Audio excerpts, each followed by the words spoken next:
For more than 25 area schools, the dream started back in August. We brought you the opening game, week 0 here, as the Buena Bulldogs took on the Royal Highlanders. Who would know that their two greatest rivals would meet tonight for a spot in a CIF championship game? Happy Thanksgiving, everyone. Pleasure to be with you here from Larrabee Stadium, Eric Turner Field, on the VCSPreps Game of the Week presented by AAA Travel. Danny Page, Eric Evelhoch. It's a big game, Eric. The Western Division semifinal as the Ventura Cougars take on the Simi Valley Pioneers. Boy, these two teams are dying to get to a CIF championship game. Well, you know, Danny, this is a game where not only have the players waited their entire lives for it, the opportunity to play under the lights, the entirety of the county out there, but so many of the graduates of the schools, the parents, looking to see both of these quads with options to go deeper than they have in Ventura's case in a long time, in Simi's case, ever.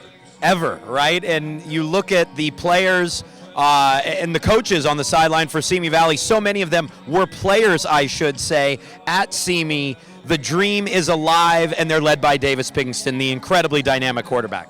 Davis Pinkston may be the best two-tool quarterback that this county has. He's so effective in the pass game. He runs a zone read offense that is very difficult to key on, but it's not just Pinkston that makes this offense go. Running back Drew Moore's run for over 1,000 yards this year. Receivers like Logan Alexander, James Quillard, and the like give this team a multitude of options, and that's something that Coach Taggart likes to do. You can't key on any one player because they love to spread it around. For Ventura, I think they want to slow the game down. Use their big-time weapon at running back Tyler Peralta and rely on their defense. The linebackers have really come on here late in 2014. The linebackers have, and there's a reason why this unit hasn't given up more than 17 points in a game this season. They have been incredibly good. They've been very good about creating turnovers. Watch for Keenan Moran. He is an absolute ball hawk working in that linebacking core. If they can create turnovers against Simi Valley and really control the clock, control the flow of the game, I'd have to say it's advantage Ventura. Keenan Moran, the ball hawk. He's Eric the Hawk. I'm Danny Page. Let's do this. The CIF Southern Section Western Division semifinal as Simi Valley visits Ventura, live in just a moment here on the VCSPreps Game of the Week presented by AAA Travel.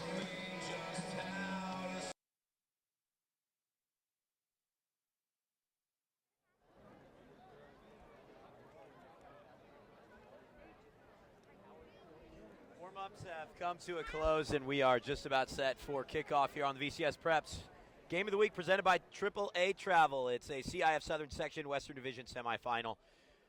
My name is Danny Page. With me, the Hawk, Eric Evelhoch. And Eric, it is a really special atmosphere out here. It seems like there's an extra boost of former players, former coaches, given the fact that this is a, homecoming holiday weekend. There's kind of an extra presence in the stands from those sort of individuals. Well, and Danny, it really doesn't get any better than a cross-county matchup for a CIF semifinal, the right to play for a championship hanging in the balance. And like you said, very fortuitous with it coming around the Thanksgiving holiday. You look at the stands over on the far side of the field. Right. Everybody's excited from Simi Valley for this historic run. And Ventura, there is nary a seat to be seen as it stands right now here on the near side at Larrabee Stadium. Yeah, there are a few, not to correct you, but just to observe what I've seen. There are a few away to the left on the opposite side. I would imagine that maybe some people are driving in watching the stream right now, and we inform them that there are still seats. People continue making your way in. The Simi Valley Pioneers, I can actually see them off to the right in the distance, making their way up and into Larrabee Stadium. If you look off to the right, Eric, it's a long walk from the away locker room here at Larrabee Stadium. The away locker room's all the way across the street on Main Street. So a nice little competitive advantage there for the Cougars. Yeah, it's always fun, particularly when you get to host a game like this for Ventura at your home field of play. And there have been some nice improvements to the facilities here over the years, and it really has gone hand in hand with this program, stepping up ever higher into prominence in county football within recent seasons. This now, over the course of the last decade, is the 4th time the Cougars have had better than 10 wins in a campaign. Of course, one of those seasons came to an end in the quarterfinals, lost to Santa Monica It's been 10 years since Ventura went to the semifinals. They fell to Moore Park in the semifinals, and they did advance to the CIF championship game in 2004 after reaching the semifinals. Also did so in 2002, losing to San Luis Obispo, and then, that was in 2001, and then they lost in 2000 to Buena, but ended up going on to win the CIF championship game 13-1 that season. That's basically what Ventura's looking to do this season, Eric. Out comes Simi Valley, though. They are a resilient bunch, and I feel like they have no problem going on the road for this game. No, and this is a Simi Valley team that has gone at it and gone against some very tough teams in and around Ventura County over the course of their regular season slate. Going to Camarillo, losing to the Scorpions by just 2. That was a playoff team. They made the long trip up to the Central Coast to take on Righetti, losing by only 5 there. This is a team that shows no fear and is so confident in their system installed by head coach Ryan Taggart when he was hired 4 years ago. Ventura, of course, we saw them in back-to-back weeks on the VCSPreps Game of the Week presented by AAA Travel. We saw them lose Camarillo 17-7 and then come from behind in the second half to beat Oxnard 23-7 before the 52-13 win over Buena. You know, since that loss to Camarillo and since things kind of stalled for Ventura offensively in that game, they have given up 63 points total in 7 games. They are giving up 9 points per game, the most points they've given up on the season in any game, including the defeat, is 17. They gave up 17 twice. Pretty incredible stuff from Ventura defensively. Yeah, and it really sets up what I think we can say is the marquee matchup of this game. The offensive Simi Valley, led by their second-year starting quarterback, Davis Pinkston, versus a defense, as you mentioned. You know, the Cougars have had good defensive units in the past, but rarely are they as dominant as this group has been this season. And it's not just the ability to keep the other team from scoring. Danny, the Cougar defense also has 5 touchdowns that they've scored this season. Always a threat. Keenan Moran, the linebacker, has 7 picks for this Ventura team. It just shows you the propensity for big plays. And I think, you know, under Tim Garcia the last 2 years and prior to that under Brad Stewart, they've always been a big play team. They'll have an opportunity to do so right at the get-go. Ventura will receive the kickoff to start this game. You know, one thing that I think is interesting about Ventura High football and the games here at Larrabee, Eric, you know, there's no huge inflatable Cougar that they run out of. There's no one singing the national anthem. They just kind of like to get down to business and play football, which is different than what you see at a lot of places. It's very old school, and this team has an old school feel with being as heavy run balanced as they were this season. It's going to be a lot of fun to see the more modern, spread them out, pass-centric style of Simi Valley versus the ground and pound game of the Cougars on offense. Tyler Peralta, I can't call him the record-setting running back, as here come the Cougars wearing all black with, yes, black numbers, white trim on the numbers, Eric. Oh, boy, it'll be fun tonight trying to pick out some of these players for Ventura. One player we will easily be able to see is Tyler Peralta. He's not a record-setting running back for Ventura because of the players that Ventura has had at the position in the last decade and a half. Obviously, Tyler Ebel, the national record holder. But you look at other standouts over the years, Connor Armstrong, Brandon Dorr, P.D. Duran. I mean, just an incredible lineage of outstanding running backs for Ventura. Well, and it makes what Peralta has done over the course of his 2 varsity seasons as starting running back all the more impressive.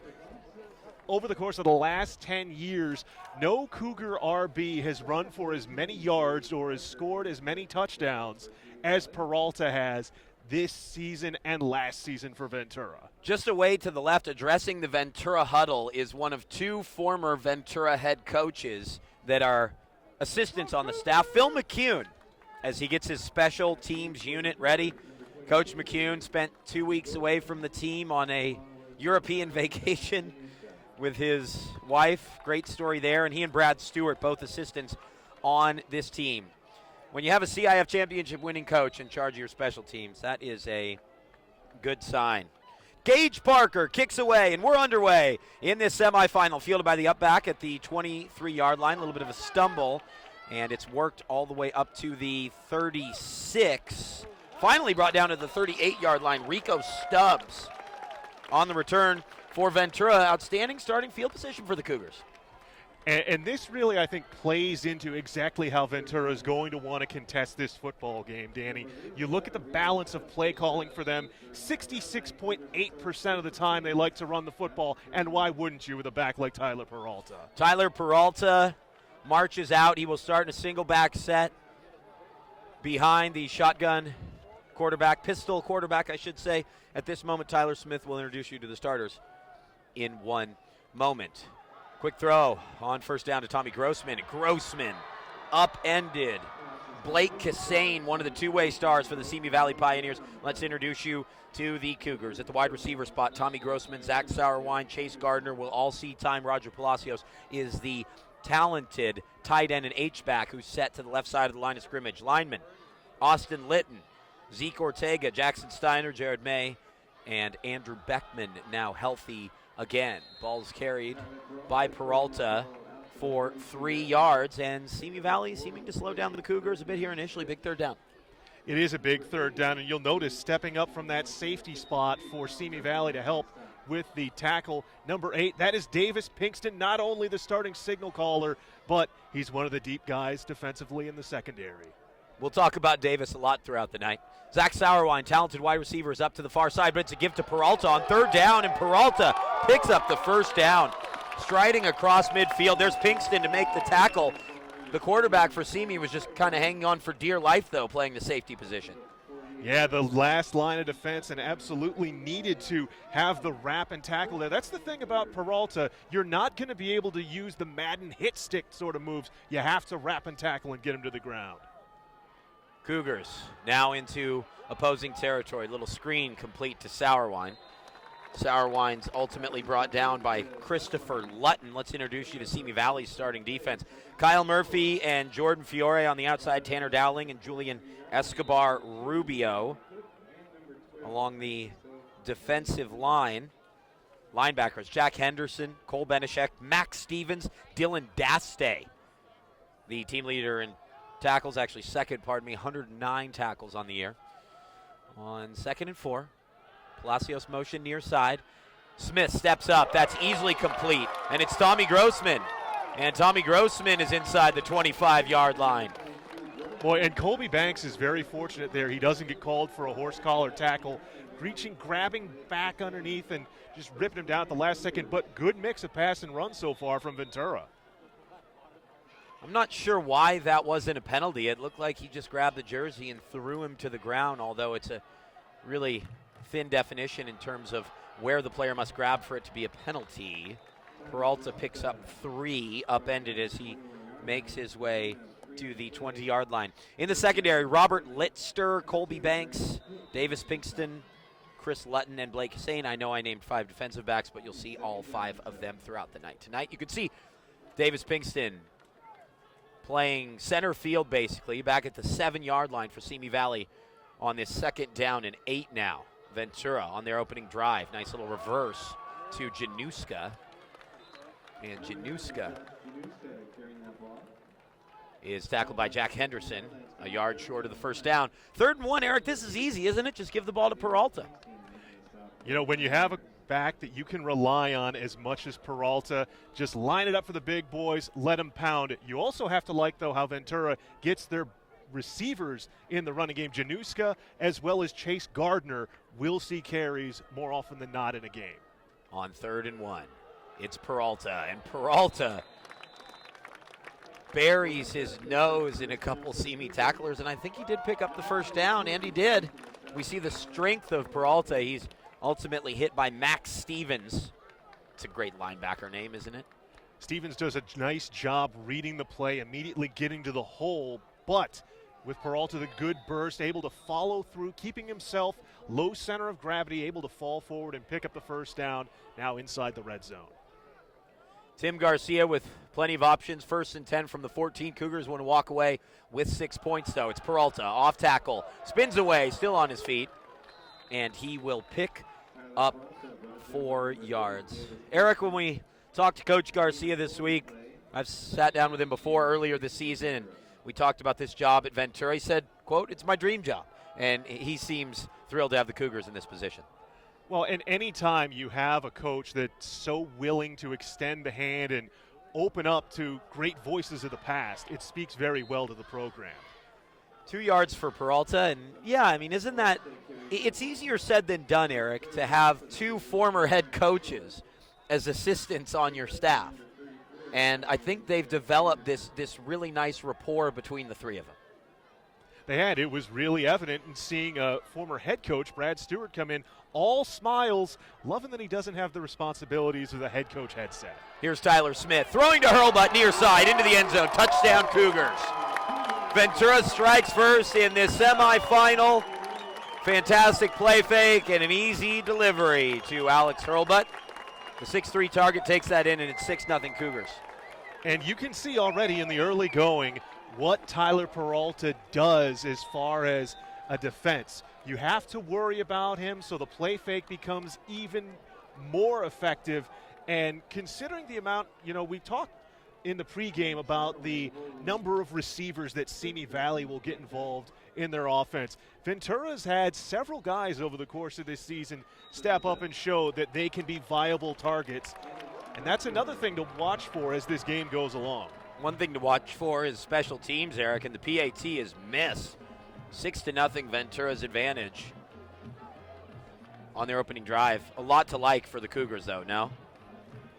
It was about as perfect as could be drawn up.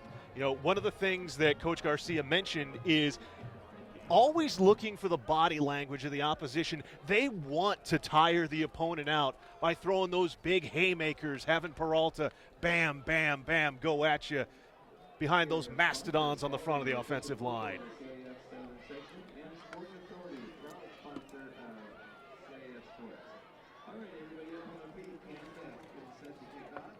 Four minutes and 10 seconds on that opening drive for Ventura.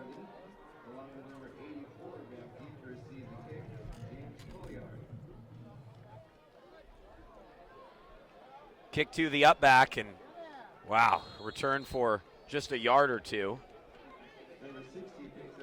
Both teams like to aim for the up back, don't they, Eric? Yeah, and that's good alertness by Luke Otte, the up man who fields it for Simi Valley. It's something you wonder, though, with this Simi Valley offense loving to run things quickly. I would think you'd try and pin them deep and make them have to go as long as possible, but they are certainly capable of the big play, passing or rushing. Here is Davis Pinkston. Now for Simi Valley, throws to the near side. And that's complete for a first down and more. What a play from Couillard. Simi Valley getting things rolling on their opening play from scrimmage. He's just one of many targets we'll talk about tonight. Let's take you through the skill players now for the Simi Valley Pioneers. Drew Moore, Blake Cassane, Colby Banks, Dane Kenworthy, and Logan Alexander. Moore, the lone running back in that configuration. Trevor Bunker and Brandon Cook may also carry the football. First down and 10. From Simi's 49. Pinkston, quick screen near side. It's Couillard again, and he picks up a good 6-7 yards. All right, Simi's moving the ball effectively now, Eric, as well. 2 plays, and they're already inside the 45 of Ventura. And that's what this Simi Valley team loves to do. Get the ball out in space. Let their players make plays for him. Pinkston, very good about allowing his athletes the opportunity to express such. Pinkston tosses that one near side, and it's nearly intercepted. Januska, he was all over Cassane on that route, wasn't he? He was, and one of the really impressive things about this defense for Ventura, I was corrected on it by Coach Garcia. When I saw them against Buena, I thought they were blitzing a lot, but it really comes from their players' ability to make reads. They're all so aggressive and able to make those calls to step up because they're so good at reading the play and have been coached as such. On 3rd down and 3, they try to sweep wide to Moore, not going anywhere. The first big defensive play of the game comes from the Cougars, and it was Brendan Cameron, the corner, coming up to make the play. Carter Woodruff in there as well. A great job by the defensive line and linebackers, though, at the initial point attack to just shovel that one wide, and allow the defensive back to step up and make the play. You know, you mentioned Moore, Danny. I think he's one of the important players to watch offensively for Simi Valley. He is the first 1,000-yard back that Simi Valley's had in a season since 2007. If he can be on track in this game, it makes the offense that much more effective. Pinkston, the punter, barely gets that one away, and it's down at the 15-yard line. So Simi is able to get a couple first downs and shift the focal point of possession, and the Cougars will take over at the 15-yard line. Ventura just needs to go back to work here, Eric.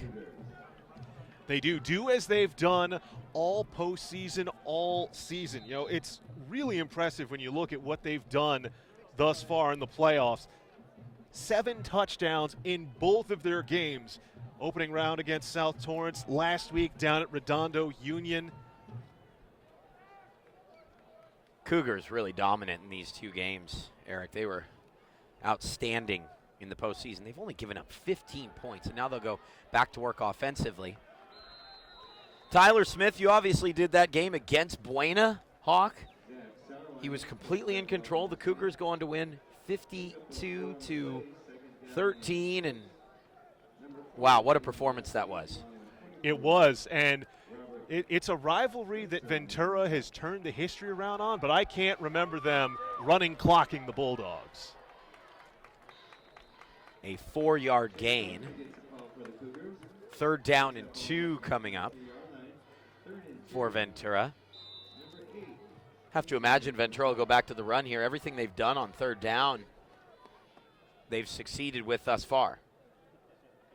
They have, and as mentioned, we've already seen 2 of their slot receivers get involved as far as running the football. It makes it that much more difficult to try and key on Peralta as much as you may want to as a defense. And it looks like Ventura will be backed up 5 yards now.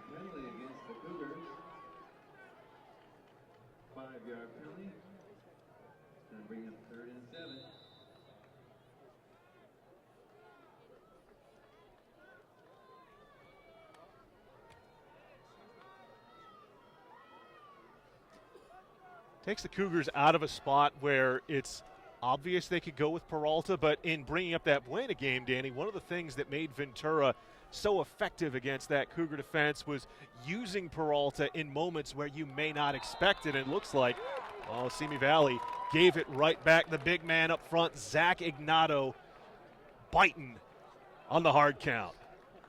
Well, that was a waste of about 90 seconds of our lives, I think. 5 yards one way and then 5 yards back the other.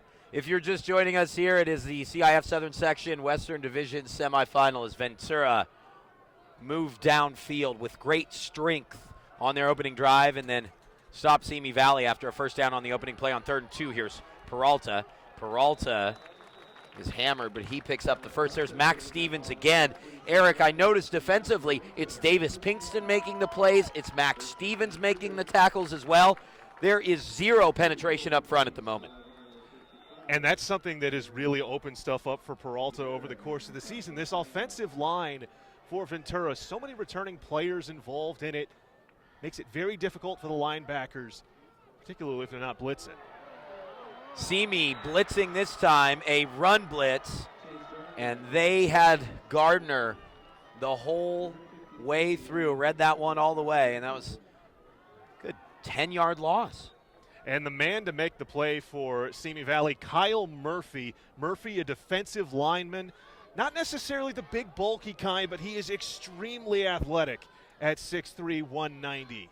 Team's leader in sacks as well as tackle for loss.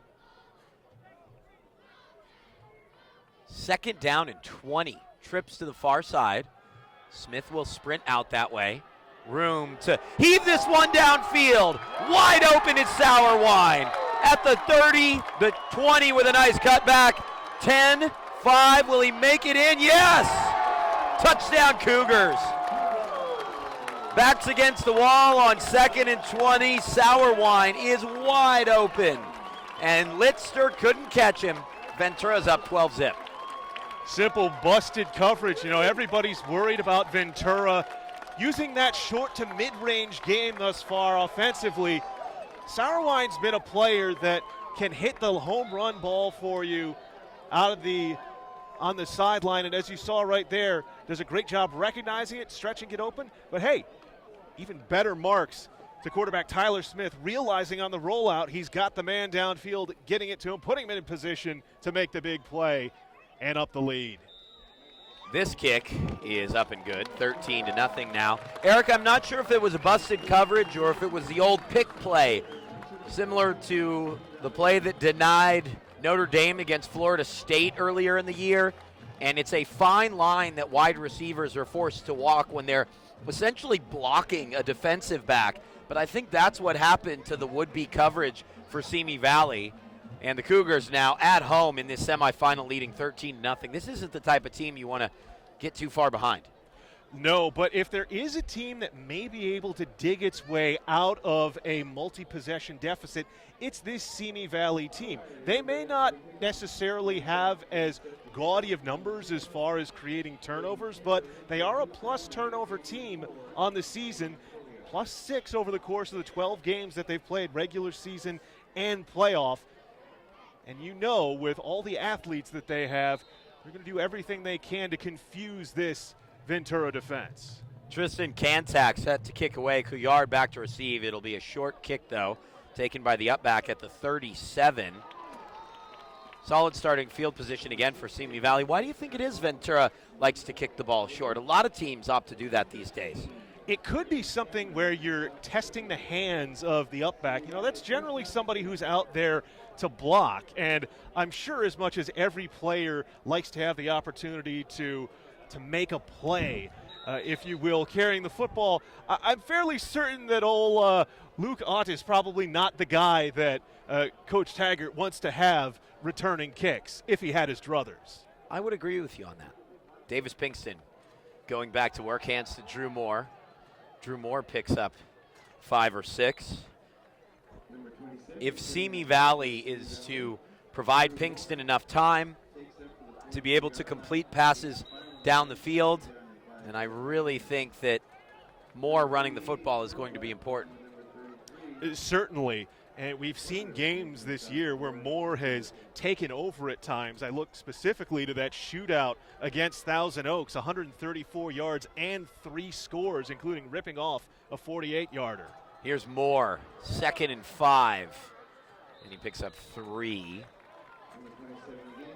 He's a straight-ahead runner for the most part, but 151 carries, 1,028 yards, 5'6", 160-pound senior. He's really found his spot with this team, hasn't he? Right, and as mentioned, first running back since Langston Jackson back in 2007 to put up a grand on the ground for the Pioneers.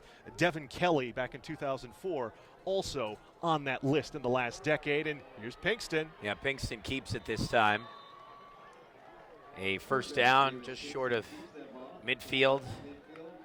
Pinkston with more than 2,000 yards passing, 741 rushing. I have yet to see him this season. Actually, we haven't had Simi somehow, some way on the game of the week, but he was so impressive in defeat to Royal. That thriller we did last year, 50-49 loss, throws the underneath route, does Pinkston. Dane Kenworthy, very close to a first down. Simi Valley spreads it out, Eric, to so many different weapons. Kasayan is probably the most dangerous target, 610 yards on the year, but you really never know who will get the ball on any given play. And that's what the team is coached to do. One of the things that Coach Taggart has said, some of the players may not have gaudy stats, but it's because they give it to everyone. And man, oh man, did Blake Kasayan absolutely get it there, stepping up from the secondary position from Josh Januska. Hello, welcome to Larrabee Stadium. Januska and Thompson, Anthony Thompson, the starting corners for the Cougars. Tim Garcia told us that it's probably the best two corners combined that the Cougars have had, playing together, I should say, certainly in the last decade and a half. 3rd and 1. Cougars blitzing from the near side. Pinkston gets rid of it. Couillard's open. He cuts back at the 15, and he'll stroll on into the end zone. Touchdown, Pioneers. Game on, boys and girls.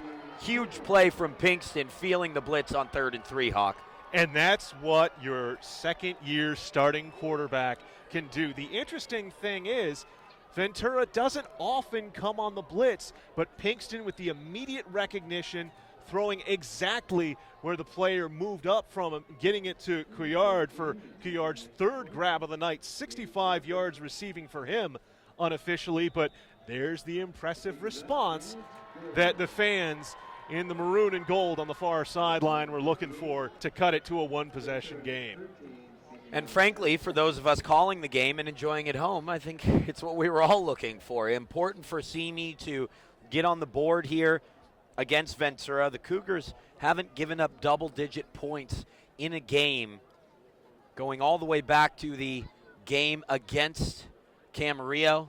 17-7 loss for Ventura. Well, they did give up 13 against Buena and 13 14 against Buena.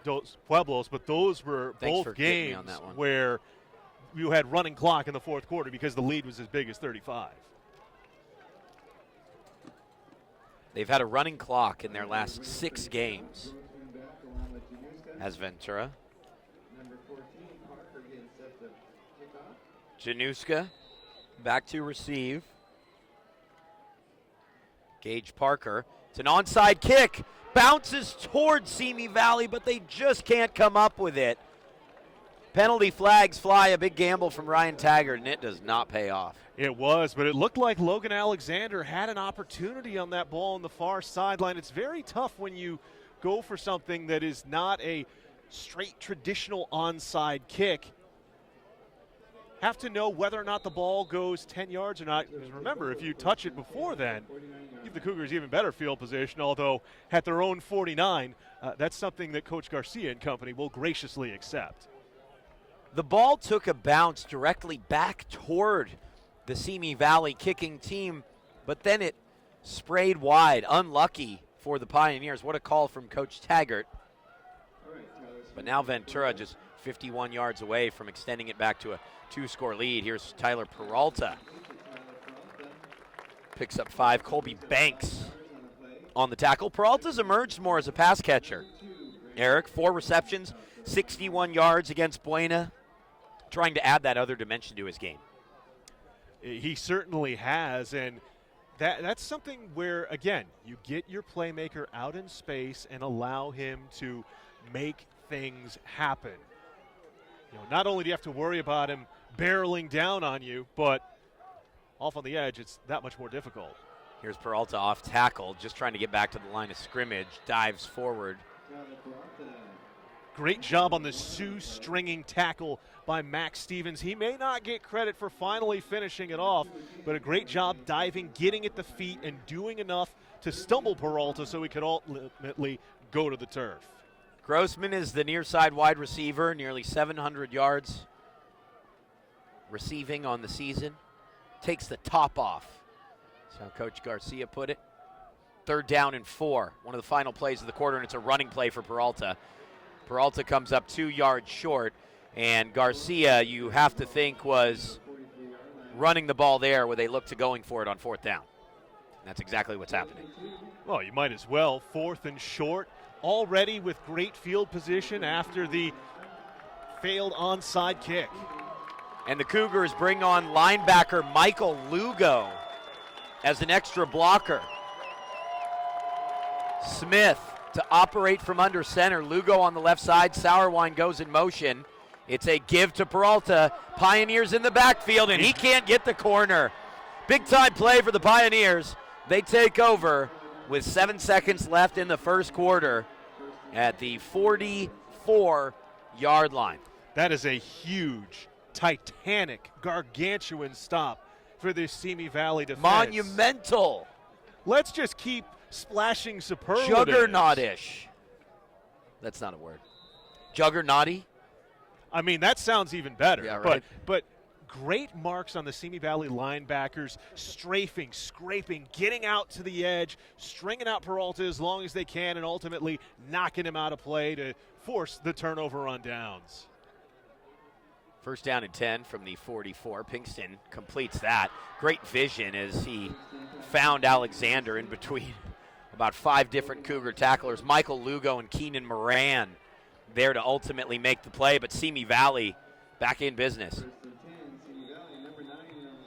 And now you see the speed ball aspect of it. It'll be cut down by the end of the quarter, but Simi Valley loves to keep moving, keep it going. The blur offense, if you will, that Oregon runs to such great effect. You know, Danny, me being a Midwestern-born guy, I remember Northwestern popularizing it in the Big Ten with that famous upset of the University of Michigan in the early 2000s, showing you that if you have the right personnel, by the way, you can get it done.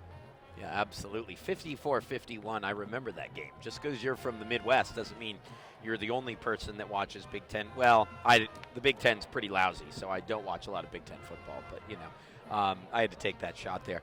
After one, it's 13-7. Ventura leads on the VCSPreps Game of the Week presented by AAA Travel. But for how long is the question, as Simi Valley has a chance in Cougar territory to tie things up and possibly take the lead. Hey, remember, for all your vacation needs this holiday season, visit your local Ventura County Auto Club office in Ventura, Camarillo, Thousand Oaks, or Simi Valley. Visit AAA.com/travel. That's AAA.com/travel as the Pioneers look to get on their horses and wagons and travel into the end zone to start the second quarter. Pinkston fakes the throw. It's a give to Moore. Pinkston now out to block for him, and Moore did a whole lot of work for just a 1-yard gain. It's going to be a challenge for Moore to consistently run against this Ventura front seven, although Brendan Cameron, the defensive back, ultimately made the tackle. It will, but a good sign if you're a Simi Valley fan is seeing that Moore, after getting absolutely gobbled up on his first touch of the ball game, has been good about getting out of the first attempted tackle by Ventura defenders. Pinkston fake, little inside screen here. Not much room for Dane Kenworthy. The thing about this receiving core, Eric, and really the skill players for Simi Valley in general, they are a little undersized, aren't they? Kenworthy, 5'9", 155. Colby Banks is the biggest at 6'1". Cassane, 5'8", 160. They are shifty, but they're small. They are, and that's going to be a challenge against this Ventura team. You know, with such size, not only up front at the point of attack, they've got some decent beef building it in the middle in that linebacking core. Lugo 215, Gooding 205. Pinkston to throw on 3rd and long. What a throw in the middle of the Ventura zone. Tommy Grossman ultimately makes the tackle. Logan Alexander, he's 6', 185. He has a first down for the Pioneers. Big play. Huge play and recognition by Pinkston. Great work by the offensive line, giving him a pocket to sit in. Wait. Find that soft underbelly between the linebackers and secondary. Yeah, he had a lot of time to throw. Now he's throwing for the end zone. Caught. Touchdown, Simi Valley. Blake Cassane catches that, and we're even at a baker's dozen. It doesn't take long, Danny, does it? The way they move downfield is really something to behold in this county. Dare I say it's almost Panther-esque when you look at Simi Valley moving the ball in the same manner that Newberry Park can. Yeah, Newberry Park defeated Simi Valley earlier this season, 42-17. That game notable, though, because you did not see Davis Pinkston play in that game for Simi Valley. It was his backup, Tanner Darling, who got the call with Pinkston being injured and unable to go. The offense, though, still able to go no matter who's at the helm. But when you look at Pinkston, you see why he has been such a feature piece for this offense the last 2 seasons for Simi Valley. It's almost like he was born for this job. He certainly was, Eric. When you look at the assistant coaches on the Simi Valley staff, Davis Pinkston's dad and uncle are assistants on the offensive side of the ball. Twin brothers who played football at Simi Valley. And you just feel that they groomed this young man for this moment in a lot of ways. School, of course, when they played and in all the years since, never has been to a football semifinal. They now lead in the second quarter of this Western Division Final Four contest. Short kick, but looks like somebody left early. Simi Valley will kick from the 35 now. Little redo here on the game of the week presented by AAA Travel. 93 seconds into the second quarter. And Simi will kick again. Well, now it's time for Ventura to respond, Eric. I'm intrigued to see how this Cougar team handles potentially getting into a shootout. Now, obviously, in the first round of the postseason, when we were in Calabasas for Buena versus the Coyotes, the first half was just, it may as well have been Madden, and nobody was electing to play defense. Things really slowed down in the second half. I wonder, though, this is a Ventura team that it's been quite a while since they've had that chasing game pressure put on them. How are they going to handle it, particularly with such offense from Simi? It is scooped up by Moran, and Simi, in a special team sense, is surely making things easy on the Cougars. Eric, Ventura starts at Simi Valley's 43-yard line. Yeah, you're playing with fire, putting the Cougars in plus field position to start drives. There's something to be said for being aggressive, but you have to be smart and pick your spots about being aggressive. Simi, with their first lead of the ball game, perhaps maybe trying to press a little bit too hard here in the early going of the second quarter. Well, they don't want Januska to receive a kickoff and bring it back because he's certainly capable of doing so. I understand that. But especially when you're knocked back 5 yards, you've just taken a key lead, and you're willing to allow the opponent to start on your 43-yard line.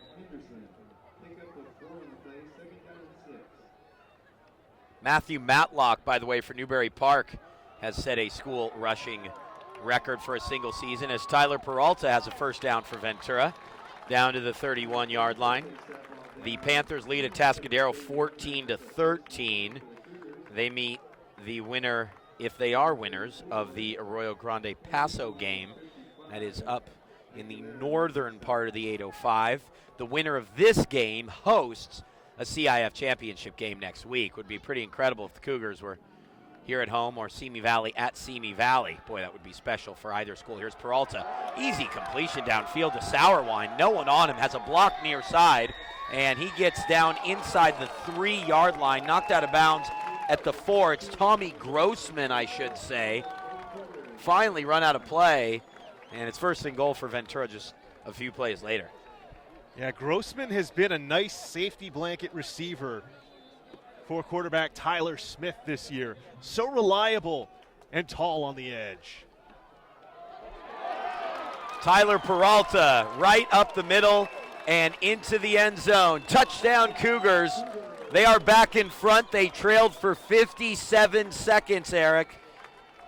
Cougars back in charge. No, anything you can do, we can do too. But certainly helped by starting on the plus side of the field. Something that you imagine that Simi Valley perhaps will be looking to change up as this game goes along. You knew that the defense for Simi Valley was going to be in for a tough night against one of the top rushing attacks, one of the top offenses in the 805. Don't make their job more difficult by giving Ventura a short field. You established probably in the Cougar team, it's a very confident bunch, but you at least established a little bit of doubt by taking the lead, right? Then you give them a short field, 43 yards, 3 plays, that's it. Boom, done. It just doesn't make sense to me. Anyway. Enjoyed our chat this week with Coach Taggart.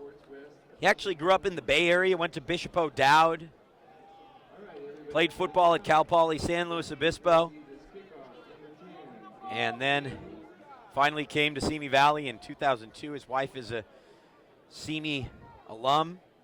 You know, he took over the program in 2011, Eric, in the middle of dead period, a month before the season started, because head coach at the time, Lance Martin, was transferred to the middle school in the area as a teacher, and thus from there, someone had to take over the football program.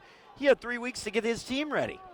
Well, and the even more impressive thing about that is his first season at Simi Valley goes on to have a winning record. You know, you look at this program, it's one that has had its struggles over the course of the last decade, but certainly looked to be getting things going with Taggart taking the 4 for the program. You had to love the sarcastic applause from the fans because one team finally kicked the ball away downfield. It's returned to the 26-yard line. I wonder if Simi Valley will rethink their approach, as it appears Ventura has, because the Cougars often kick the ball to the up man as well. Newberry Park, 21-13 lead in the second quarter over Atascadero. 11:03 left. That game's at Newberry Park. They would go on the road in the CIF title game. Pinkston goes back to work with 5 wide receivers. Motion man is Moore. Moore looking at a little bit of a wheel route. Instead, Pinkston, he should have completed that. Cassane just couldn't haul it in. Coverage on the play from Brendan Cameron. And a little what do you do to him as well after the fact. That's one thing that you have to do. You know, if you're Blake Cassane going over the middle, you have to go fearlessly. Know that you can get your bell rung. No issue for him. Just probably hoping he would have come up with the catch. Here's Moore on second down. Nice little run from Moore to the 40. Fantastic cutback for Drew Moore, and he has Simi Valley up to midfield. Just when the Ventura defense starts to really buckle down and make a couple plays, the resilient Pioneers get a first down, Eric. Well, and that's what Drew Moore can do. He doesn't need much space. Get off the touch of the first man, get into the open field, and he moves very well. Here's Kenworthy, return the kickoff, and Dane Kenworthy gets 5 yards. The way Ventura responded and scored, did that start to answer your question as to how the Cougars could behave in a shootout, how the Cougars could deal with Simi Valley in a shootout? It almost seemed like a puffing up into the chest, like, okay, it's going to be like that. Watch us move the rock. I think they really can play with Simi in a shootout. You just don't want to. This is complete to Brandon Cook, the third running back, and Cook has a first down. There's more of that multiple personality, or personnel, I should say, multiple personalities involved in this offense for Simi Valley. Already the 5th different receiver that Pinkston has completed a pass to. 16 Simi Valley players on the season have caught a pass. That is an incredible figure. 1st and 10 from the 38-yard line of Ventura.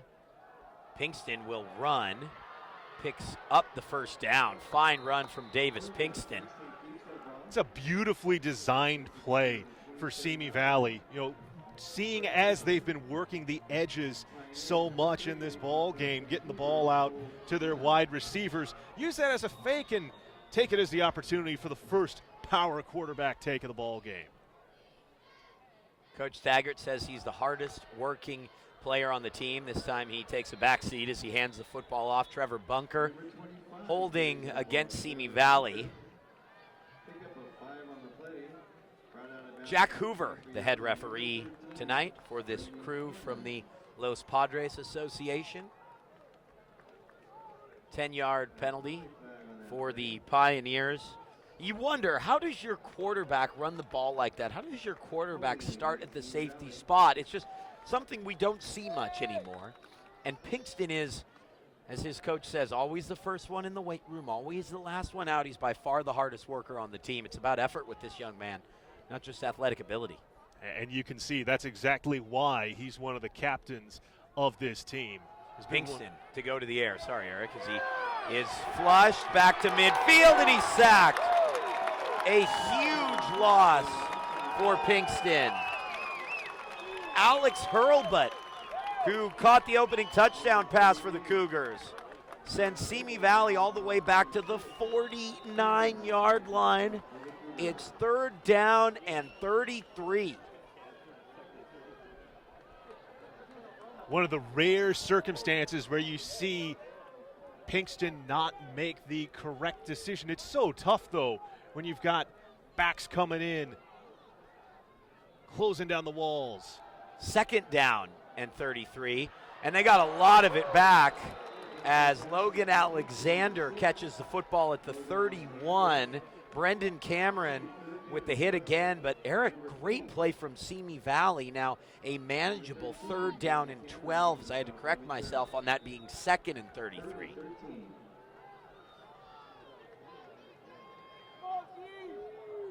Third and 13 officially.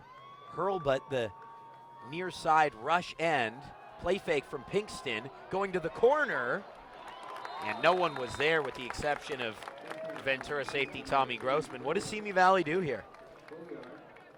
Well, you're in a spot where can't really go for a field goal, although we've seen their kicker this year make from 41 yards out, but this is something that, you know, in the NFL it's a decision go for it, but you have to go for it here. Although Pinkston, being the punter, could see a quick kick. I would think so. Just get out the pitching wedge for Pinkston. Let him put the ball inside the 20. No, he'll throw for it. 4th down. Steps up. Over the middle. Incomplete.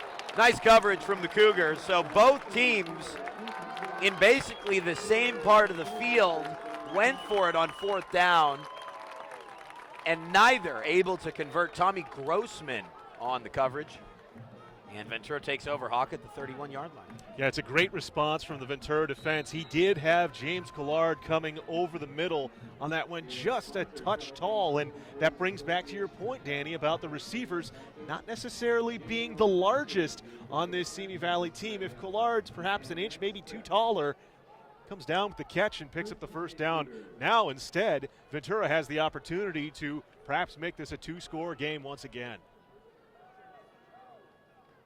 Smith, a play fake, rolling across the field. Now throws to Tommy Grossman. Let's put that one up for grabs. A nice play from Blake Cassane. And you know, it's funny when you compare the size of the Ventura wide receivers with those of the Simi Valley targets through the air. Grossman, 6'2", 170. Sauerwein, 6'3", 190. Hurlbut, 6'3", 225. Chase Gardner, 5'11", 170. Some big targets offensively for Ventura. Makes it that much easier for Tyler Smith, knowing he's got those big bodies that, you know, tuck it away up on the top shelf where the corners can't touch it. Sweep for Peralta, and Peralta with plenty of room gets to the 46-yard line. A 1st down for Ventura until Dylan Daste brings him down. Fine pursuit from the 6'2", 195-pound senior Daste, but nice little burst there from TP. Only the 2nd run of more than 10 yards by Peralta. He's got 56 unofficially on the game and 12 carries. We'll go back to work again for the 13th time. He gets a couple yards. You know, I remember a game during Tyler Ebell's title-winning season in 2000, his record-setting season, when he had 42 carries against Arroyo Grande, and you learned the guts that he had as a young running back. Tyler Peralta against Agora this year had 40 carries for 312 yards, and I think that demonstrated really the gusto this young man has. Big hit from Simi. Cassane coming up to make the play as Smith hit Grossman there, but he really couldn't see what was in front of him. It's actually Palacios on that catch. I apologize when we miss some of the numbers here, but those black numbers on black jerseys for Ventura are just very difficult to see from this part of the field. They look really cool, though. I guess. Maybe down there they do. They don't look cool to the media. Screen pass. And it's intercepted. Picked off by the Pioneers at midfield. Whoever the intended target was, he wasn't able to release. And Simi Valley takes over at the 50. And so we have our first swing of the ball game. This is a Simi Valley defense, as I mentioned, Danny. 19 interceptions on the season coming into this ball game. Had a couple of real big takeaways in their rivalry game win over Royal earlier this season, 14-10. It is Simi Valley this season, not Royal Valley, the Pioneers. Looking to build on it and perhaps take the lead again offensively now with good field position starting at the 50.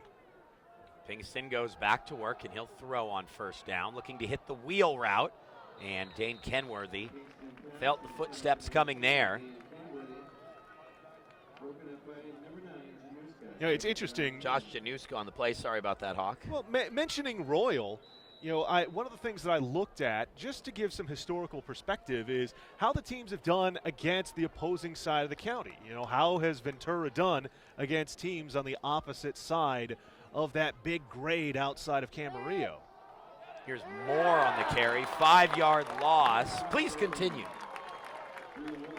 12-12 are the Cougars in meetings against East County sides since 2004, including 2-2 in playoff play. Royal is actually the team that the Cougars have played tied for second most in regular season play, splitting the series 3-3 against the Highlanders since 2004. These two teams have not played for more than a decade, although I do remember when they used to have a home-and-home series. Pinkston out of the pocket. He'll be forced to run on third down, finally brought down at the original line of scrimmage at midfield, and I would think now Pinkston will be in the shotgun formation, but it'll be a deep shotgun, Eric, and he'll be punting. Yeah, you really have to boot this one deep and force the Cougars to traverse a longer distance of the field than they have on their 3 scoring drives. Although with the aggression that we've seen from Simi Valley, you know, you can't put it past them at this point. Grossman back to receive. Pinkston with a improvised Australian rules style kick. He didn't take the snap well, and he was forced to kick it at an awkward angle on the move. He kicked it 35 yards still. Ultimately, Ventura will take over at the 15-yard line. Set the scenario here, Eric. 4 minutes, 14 seconds left. The Cougars will kick away to start the second half. So the Pioneers will be pleased heading into halftime if the score remains the same. Certainly, and you have to figure, if you're a fan of Simi Valley, that the defense comes away with a stop here, still have the whole host of 3 timeouts. There's no reason to believe that the Pioneers can't get another crack offensively before we hit the halftime gun here. Completion far side to Hurlbut. Litster with tackle. Inside of 4 minutes. Correction, that was Tommy Grossman on the catch. Second down and 3. Peralta picks up 2. I think, Eric, from Ventura's point of view, maybe they're happiest to go in at 20-14, right? You pick up a first down or 2, you run the clock down to maybe a minute and a half to go in this half, and then you decide to go to work. It's more of getting Simi Valley's defense on the field and forcing them to work out there. Force them to exert themselves. So Davis Pinkston, although he's not in the game right now in the secondary, you know, maybe tire him about as far as running the offense. Great feed from Smith to Peralta. It was a high snap, but he gave it to Tyler Peralta, and the Cougars pick up a first down. There's a Simi Valley Pioneer player hurt on the field, unfortunately. And we will take a break as the Simi Valley training staff tends to him, unable to see specifically who that is. It's been such a pleasure to be with all of you all season long here on the VCSPreps Game of the Week presented by AAA Travel as we bring our 15-game program to a conclusion. Even if Ventura County teams are on to the CIF Championship, Those games will be carried elsewhere. Obviously, the Star will have complete coverage of championship weekend if, well, I should say one of the teams will be in a CIF championship. At least you're going to have one. At least one will be. And it's going to be local, too. It's going to be in either Ventura or Simi Valley on Friday night. I encourage you to attend that game as the young man for Simi is to his feet, Zach Ignato. Yeah, good to see Ignato back up and walking off under his own power. You in a game like this, this is going to be such a defining moment and memory in the lives of these young men. You'd hate for it to be marred by knowing that I got hurt and I didn't have the opportunity to get out there and influence and help my team succeed. He's moved over to the bench. They're stretching him out a little bit on that far side. Simi Valley, of course, in the all-white with the maroon trim. Sweeping left side is Januska, who's averaged more than 10 yards a carry on those sweeps. Colby Banks with the tackle. And Banks has had a big game defensively, hasn't he, Eric? Yeah, Banks has been all over the place for the Simi defense, although we have another player for the Pioneers down and hurt. Banks, there was some question coming into this week whether or not he would be able to play for the Pioneers. Made the big game-saving interception against El Segundo, but had to be taken to the hospital, was ruled okay to play. And it's a good thing for the Pioneers that he's been able to, because he's been making a lot of tackles out there in the secondary for Simi.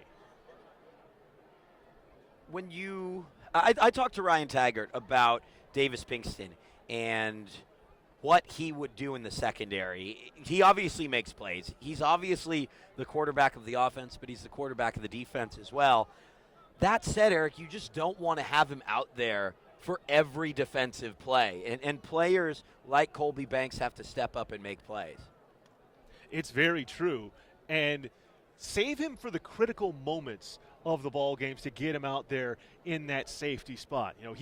He played a critical role in the rivalry game against Royal this season.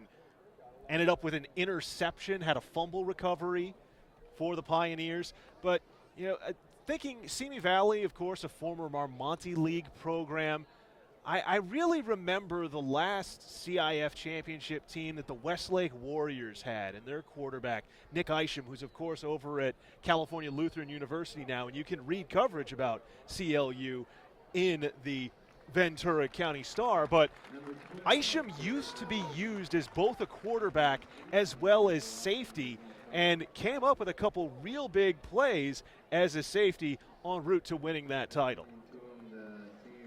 You're right about one thing, Eric. You can read about Cal Lutheran football in the Ventura County Star. And if you like being in the know, subscribe to the Ventura County Star and discover what's happening in your neighborhood. At a price less than your daily cup of coffee, be informed, stay in the know. Sign up today, vcstar.com.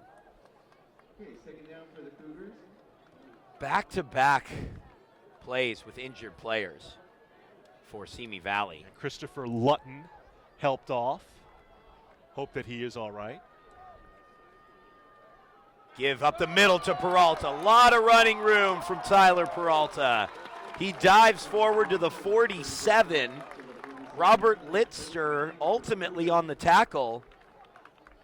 But the Cougars now looking to strike and add to their lead heading into halftime. Carry number 17 in the first half for Peralta, now 18.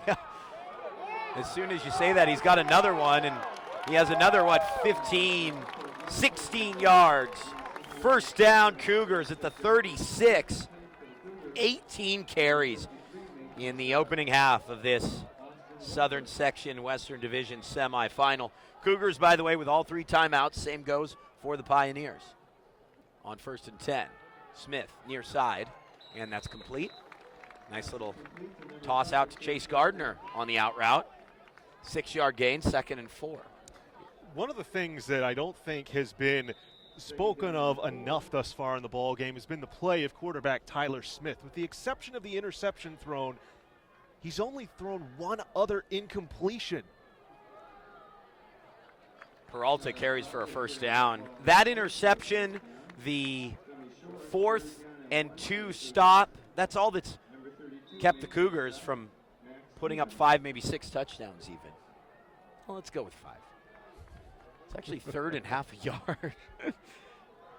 As they lead 20-14 inside of 2 minutes. A lot of room for Peralta, and certainly enough to pick up the first down. Boy, Brandon Cook had a great read on that play, just slightly overran Peralta due to the momentary hesitation in the hole, and a good job falling forward to pick up the first down. The big defensive tackle, Julian Escobar Rubio, is out because he lost his helmet on the play. You'd think they'd run right at the substitute at the nose. Instead, they go to Sauerwein, who it looked like he was interfered with. Sauerwein tried to make a play on the ball.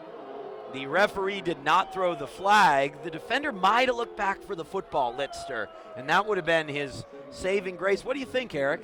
You know, with Litster turning back and looking at the ball, I still think he gets the arm bar in there a little bit early, but the officials, they're establishing the precedent here. I just want the players to be able to have the same sort of competition on the edges as the game goes along. I think that's what we would all prefer, too. Peralta carries for 2 yards.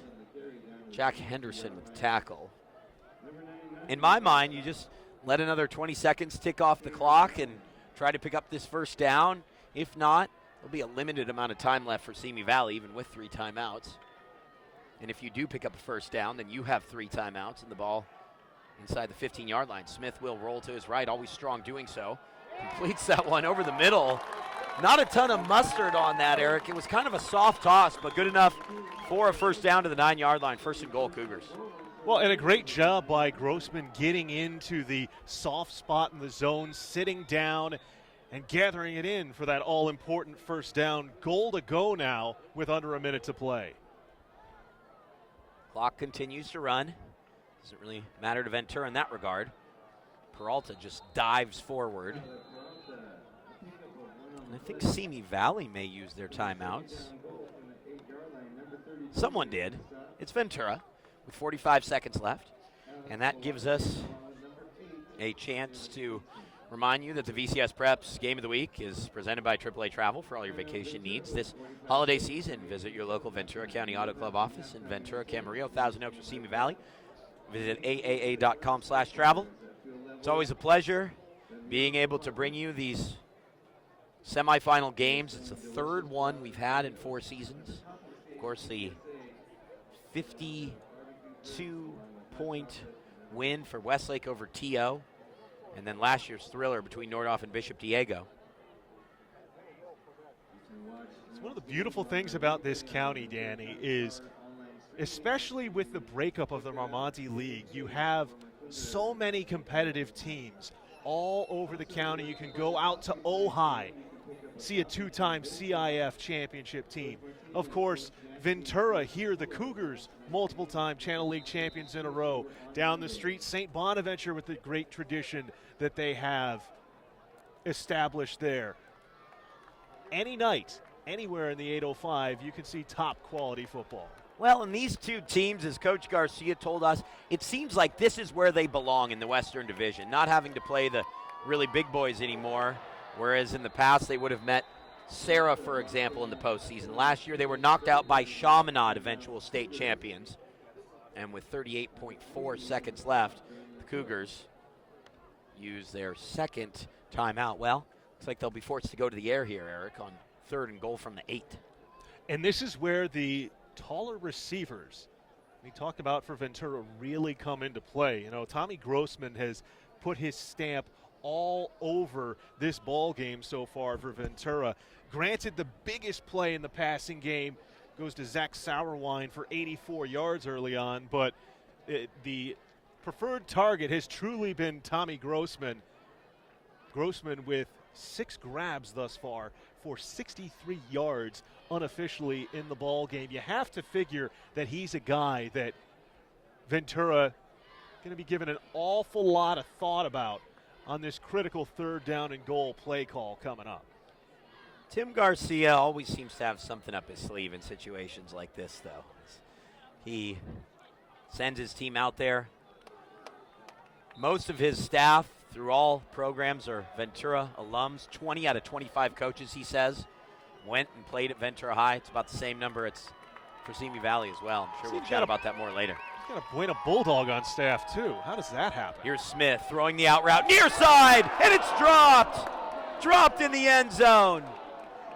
An easy play for the Cougars, as they could have made it a 2-touchdown game. Will they come to rue that moment, as the target on the near side was open and he just started celebrating before he hauled that one in with 2 hands. That's a real tough play for Chase Gardner to make. The throw was there, slightly underthrown on the little out route in the flat, wide open, just a step in front of it. Tough catch to make going to ground, but still an opportunity to make it a 2-score game here. Here's Kantak. He kicks that one, and it is good. Ventura makes it a 2-score game, 23-14. Will they come to dread losing those 4 points? You know, thinking back, Gardner certainly could have made the play, but he was moving toward the sideline, and the ball was a little bit short of him. And it is a difficult play to make when your body's moving in one direction and the ball's coming behind you. Frankly, it, with the exception of the interception, is about the only poorly thrown ball that we've seen in this first half from junior quarterback Tyler Smith. Smith has been on point for much of the evening, 177 yards unofficially thus far in the ball game for the Cougars. With all the talk that we had about Peralta in the pregame, granted he's over 100 unofficially in the ball game, it's really been that passing game for Ventura that has stepped to the forefront here in the first 24 minutes of action. 28.5 seconds left in the half. Cougars to kick away. Simi Valley has 3 timeouts left. This half's not over. And a lot of playmakers out there on the field. You know, it's interesting, and we're not going to see it now, but for the second half, not much in the way of the zone read game for the Pioneers. Simi Valley calls a fair catch. Kyle Shinagawa. And the Pioneers will go to work. 1st and 10 at the 30. The question is, now that you're back at the 30-yard line, do you even go to work, or do you just take a knee and head to halftime? I think go with at least a play, see what you can get. If there's nothing there, then you maybe start thinking about it. Although, with how aggressive this Pioneer team has been so far in the first half, I wouldn't be surprised if they go out throwing haymakers, although here's more. Moore tossed to the ground by Hurlbut, and that will probably take us to halftime, Hawk. Simi will receive the kickoff in the second half. And yep, it looks like that's going to do it, Eric. 23-14, the Ventura Cougars lead on the VCSPreps Game of the Week, presented by AAA Travel. Your thoughts on this opening half? Well, Danny, we talked about before the game one of the keys for Simi Valley, whether or not they would be able to run against this big, rough, and tough defensive front for the Ventura Cougars. Try and get through against the linebackers. That, to me, is the big difference in this ball game. The passing numbers have been about equal between the two sides, but as it stands right now, the 104 yards on the ground by Tyler Peralta are a tremendous difference when you consider that the Pioneers thus far have only been able to manage as a team 29 yards, and of course that also includes the big 13-yard sack loss of Davis Pinkston in that second quarter. I'll let you know that this is a 20-minute halftime period per CIF. And I'll also let you know that Newbury Park is on top of Atascadero 35-27 with 47 seconds left in the half in that game. What a thriller. Oh, boy, you don't want to get in a track meet with Newbury Park, though. Ventura leads Simi Valley here, though, in the CIF Southern Section Western Division semifinal presented by AAA Travel. We'll be back in 20 minutes with the Pioneers receiving the second half kickoff. We'll be back in a bit. Enjoy the halftime break. See you for the second half.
Getting cold up your way?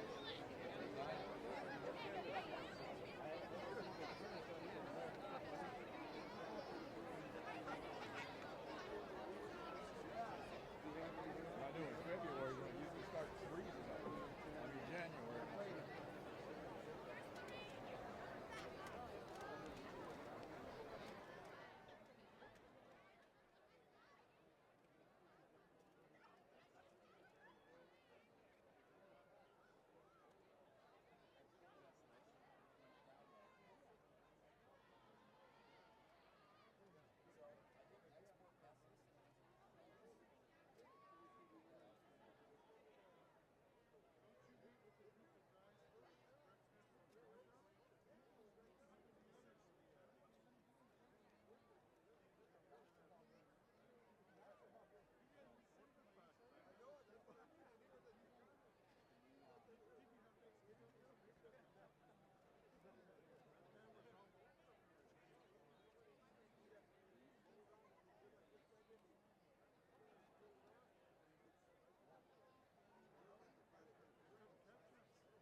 Good evening, all you Cougar football fans. Please turn your attention to the scoreboard of the play. The scoreboard end of the field, where you will see a group of 3 JV football players.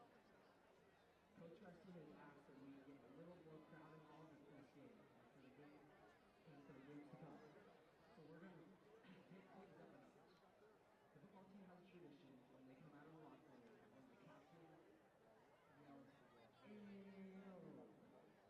The whole team then yells, "Aye," right after. They do that several times while walking out of the field. We're going to get a little surprise by yelling "Aye" along with them. After every time the captain yells "Ayo," I want you guys to yell "Aye." So when the whole team's about to come out of the locker room, I'll have everybody stand. The boys on the scoreboard side of the locker room hold their hands in the air while the football team yells "Ayo." And then, just in case you can't hear, then every time they throw their hands down, all of them do it in the loudest "Aye." Okay? Let's give it a couple shots. Please pay attention. Those JV football players to the right in the top right hand corner from your view. We're going to go ahead and give this a couple shots. Ready? Ayo! Aye. Ah, come on, you guys can do it better now. Let's go. Ready? Let's go, JV football players. Ayo! Aye. I want everybody, alright, let's go. That's better. Every time they throw their hands down, I want you guys to yell "Aye." Alright, ready? Ayo! Aye. Better. Let's get this loud. We gotta show our football team the support. Ready? Ayo! Aye. Alright, there we go. One more time. Here we go. Ayo! Aye. Perfect. Alright, so what I want you guys to do is I want you guys to be real loud when they do that when the football team comes out, alright? Then, right after that, we will play AC/DC's Thunderstruck, the intro to AC/DC's Thunderstruck. But during the intro, instead of yelling "Thunder," like what happens in the song, we're going to be yelling "Cougars," in which case you can turn your attention to center field for our cheerleaders, and they will help lead you. Every time you hear "Thunder," I want you all to yell "Cougars" and double fist pump in the air to the beat. Don't worry, just keep your eye on the cheerleaders and they will help you out when that song comes on. It happens several times. Everybody's going to say "Cougars" several times as the intro goes along. We need you guys to support. The team needs to show, and the team needs to see your support for them. Thank you. Let's try this one more time. All right, ready? JV, are you ready? Ayo! Aye. All right. Just like that. I need you guys to do that. The football team does that a couple times when they come out of the locker room, and we're going to do it along with them. Thank you.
Worked it out Thanksgiving. Oh, you did?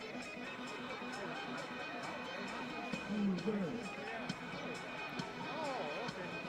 Around the plank.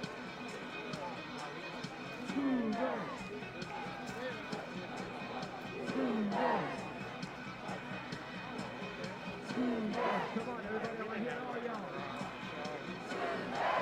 Morgan, Shane, and Ryan.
Back live at Eric Turner Field at Larrabee Stadium. Danny Page and the Hawk Eric Evelhoch on this VCSPreps Game of the Week presented by AAA Travel. It's a CIF Southern Section Western Division semifinal. As we start the second half, Eric, Ventura leads 23-14. Surprising to look at a Simi Valley team like this. They only have 14 points. It seems like they've moved the football a little more than that. It would, but the big thing is the Cougars have done well to prevent them from getting many protracted drives going. A lot of the scores that Simi Valley have come when they've had a shorter field. The Pioneers have had issues trying to move more than 70 yards against this unit. So we'll look to see what adjustments were made at halftime by the Pioneers and head coach Ryan Taggart. Perhaps we see a little bit more of the zone read type offense, getting the ball in Pinkston's hands more in this second half of action. Pinkston only had 4 carries in that first half. One of those was a sack for a loss of 13 yards. It's really a facet of Simi Valley's offense and attack that we didn't see at all. Really surprised.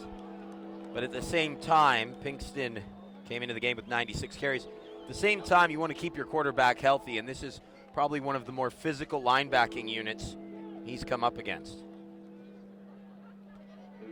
He's been doing well through the air, 11 of 17 for 162 yards in the first half, 2 touchdowns.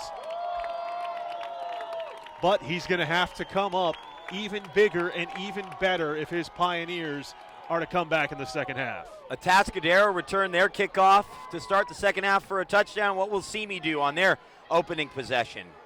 Here's Couillard to the 30, 35, and great starting field position for the Pioneers right around the 40-yard line as we open the third quarter here at Larrabee Stadium. Davis Pinkston goes back to work. Do you have a couple thoughts on his numbers from the opening half?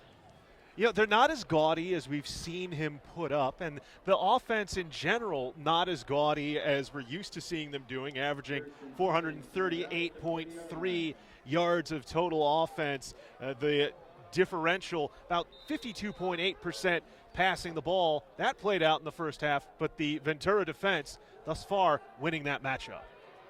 Completion to Couillard.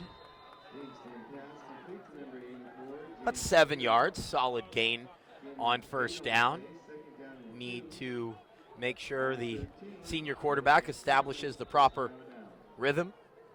He threw 3 picks against Camarillo, remember. He's turnover free tonight. Running wide right is Drew Moore, and Drew Moore is hauled down from behind. Sorry, Hawk, you were saying? Well, I was going to make a point about Couillard being the favored target thus far, but with Moore coming up empty on that run there, we're seeing that Simi Valley has not had a ton of success trying to stretch, trying to get to the edge against this defense. I think if they're going to have success running against Ventura, they're going to have to do it between the tackles, but that's real tough against this unit. On third down, Pinkston to throw again. Still really hasn't run the zone read. Great throw from Pinkston, and Logan Alexander has a first down on the other side of midfield. The Pioneers, just a couple plays and not even a minute into this third quarter, already have the ball in Cougar territory. Well done so far from Ryan Taggart and company as they trail by 9 in this Western Division semifinal. All to play for tonight as the winner will host the section championship game. Couillard can't come up with that one. Cougars had a decent first half defensively. Josh Januska making some plays. Keenan Moran all over the field as usual. Simi Valley with a couple of nice touchdown drives. And Eric, I guess when you limit Simi Valley to just a couple, as I said, touchdown drives, you've done your job. Well, and the biggest thing, too, if you're not going to force turnovers, at least hold to 3 and outs, hold to non-scoring drives. The Cougars did plenty of that in the first half. Drew Moore is all of 5'6", 160 pounds, and he absolutely ran over a would-be Cougar tackler, Josh Januska, ultimately making the play. What should have been no gain or a loss of a yard is now 3rd and 6. Empty backfield for Pinkston. Watch a little run up the middle, perhaps. No, he'll throw over the middle as well, and that's incomplete. Keenan Moran on the coverage. I think Simi wanted a flag there, Eric, but it goes back to the call in the first half. The precedent was established, yes? Yeah, Dane Kenworthy a bit ambitious there, hoping for the flag. Yes, you may have had the trail hand on the hip pocket and the reach across, but the contact wasn't anywhere near egregious to warrant the throwing of a flag. Let the players figure it out on the field. Biggest play to start the second half, 4th down and 6. Pinkston dropping, throwing, intercepted by Ventura. It ends up benefiting Simi Valley. Pioneers might as well just call that a 19-yard punt, but the Cougars take over at the 25-yard line now. First big play of this second half goes to Ventura. Well, Danny, you know the joke always is that the defensive backs are in the defensive backfield because their hands aren't good enough to be wide receivers. How about Tommy Grossman there showing the wide receiver skills that he has, getting to the ground and plucking that before it can go to the turf for the first turnover of the ball game earned by the Ventura defense.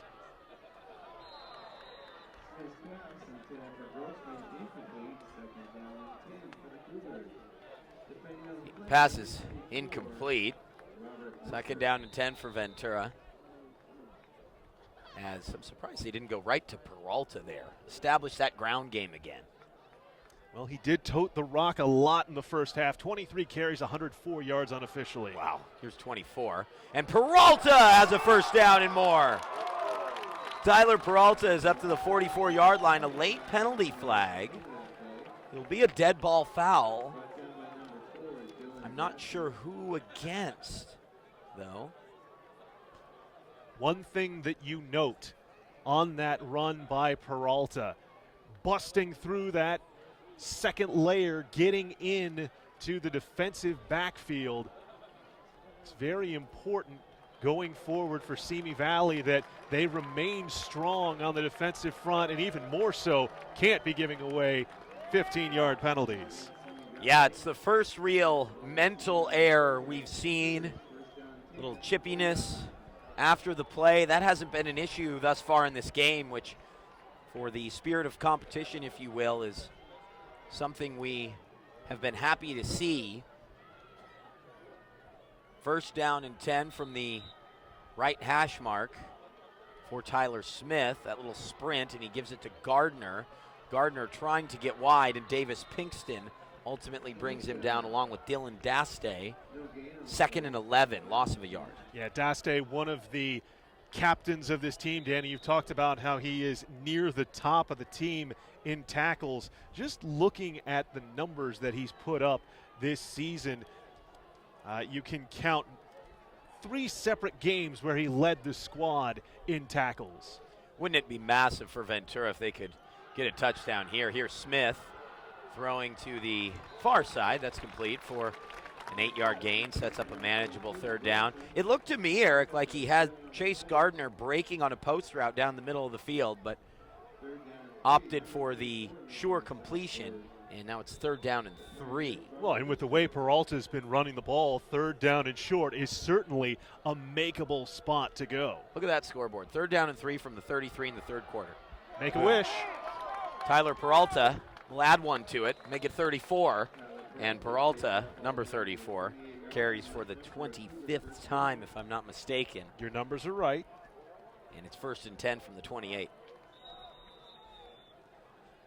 Well, Ventura has just ground opponents into the turf this postseason. Simi Valley's put up more points than any opposition thus far in the second season, but we're seeing a lot of the same from the Cougar offense. Here's Smith under pressure, and he goes down. Big play from Simi Valley on 1st down. It looked like there were a couple Cougar targets open downfield, Eric, but he just didn't have time to throw. Nice blitz from the Pioneers. Nice blitz and a nice job by the defensive lineman Kyle Murphy to get in the backfield. We mentioned him in the first half. If someone's going to be sniffing around, bringing the quarterback down for the Pioneers, more often than not, it's number 53 in white. 2nd and 16. Smith will roll again. Gets away from one. Now he'll run to the right side. Gets to the 25-20 and dives down about 2 yards short of the 1st down. Pinkston is known for his running, and a nice little run there from Tyler Smith as well. Boy, Aaron Aguilera there is really going to hope that he had another opportunity to make that play. He had old Tyler Smith in his sights, dead to right, just couldn't wrap and take him down.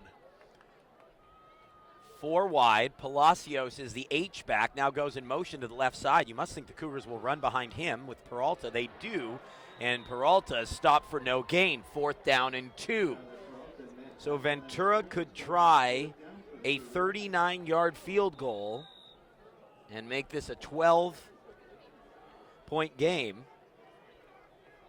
Full marks to Jack Henderson on that last play, Danny. The linebacker getting the read immediately, stepping forward with a nice wrap, going right to the hips and the legs to bring down Peralta shy of the sticks and force a huge 4th down attempt here by the Cougars. Cougars changing things up. You wonder if they're going to call timeout, and they do. The play clock was running down. Ventura just needed to take a break and talk this one over. 7:52 to go in the 3rd quarter. The last we saw, the Northern Division semifinal on the other side of the county was tied at 35 in the 3rd quarter. Newberry Park and Atascadero.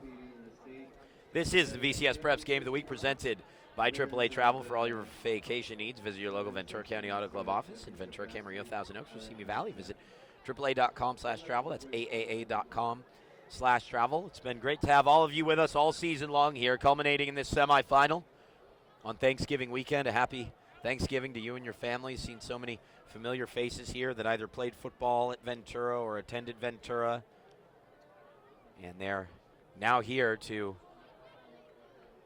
watch the Cougars take on the Simi Valley Pioneers. I'm sure there are plenty of former Simi Valley players too. They're just all on the opposite side of the stadium. Well, and you generally in meetings like this, granted this is also a playoff meeting, but an East County team coming west to Ventura, you may not see the stands as packed. This is a game Simi Valley's been waiting for. Everybody's at home watching. It's a reverse. Running to the left side is Grossman. And Grossman will pick up the first down. Tommy Grossman with an important run for just 4 yards, but on 4th and 2, twice what they needed. 1st and 10 Cougars at the 16-yard line. Colby Banks ultimately forcing him out of bounds. And when we talk about this Ventura running game, getting their receivers involved as well is part of what adds to the efficacy of Peralta. And here's Peralta again. 5 there, 2nd and 5.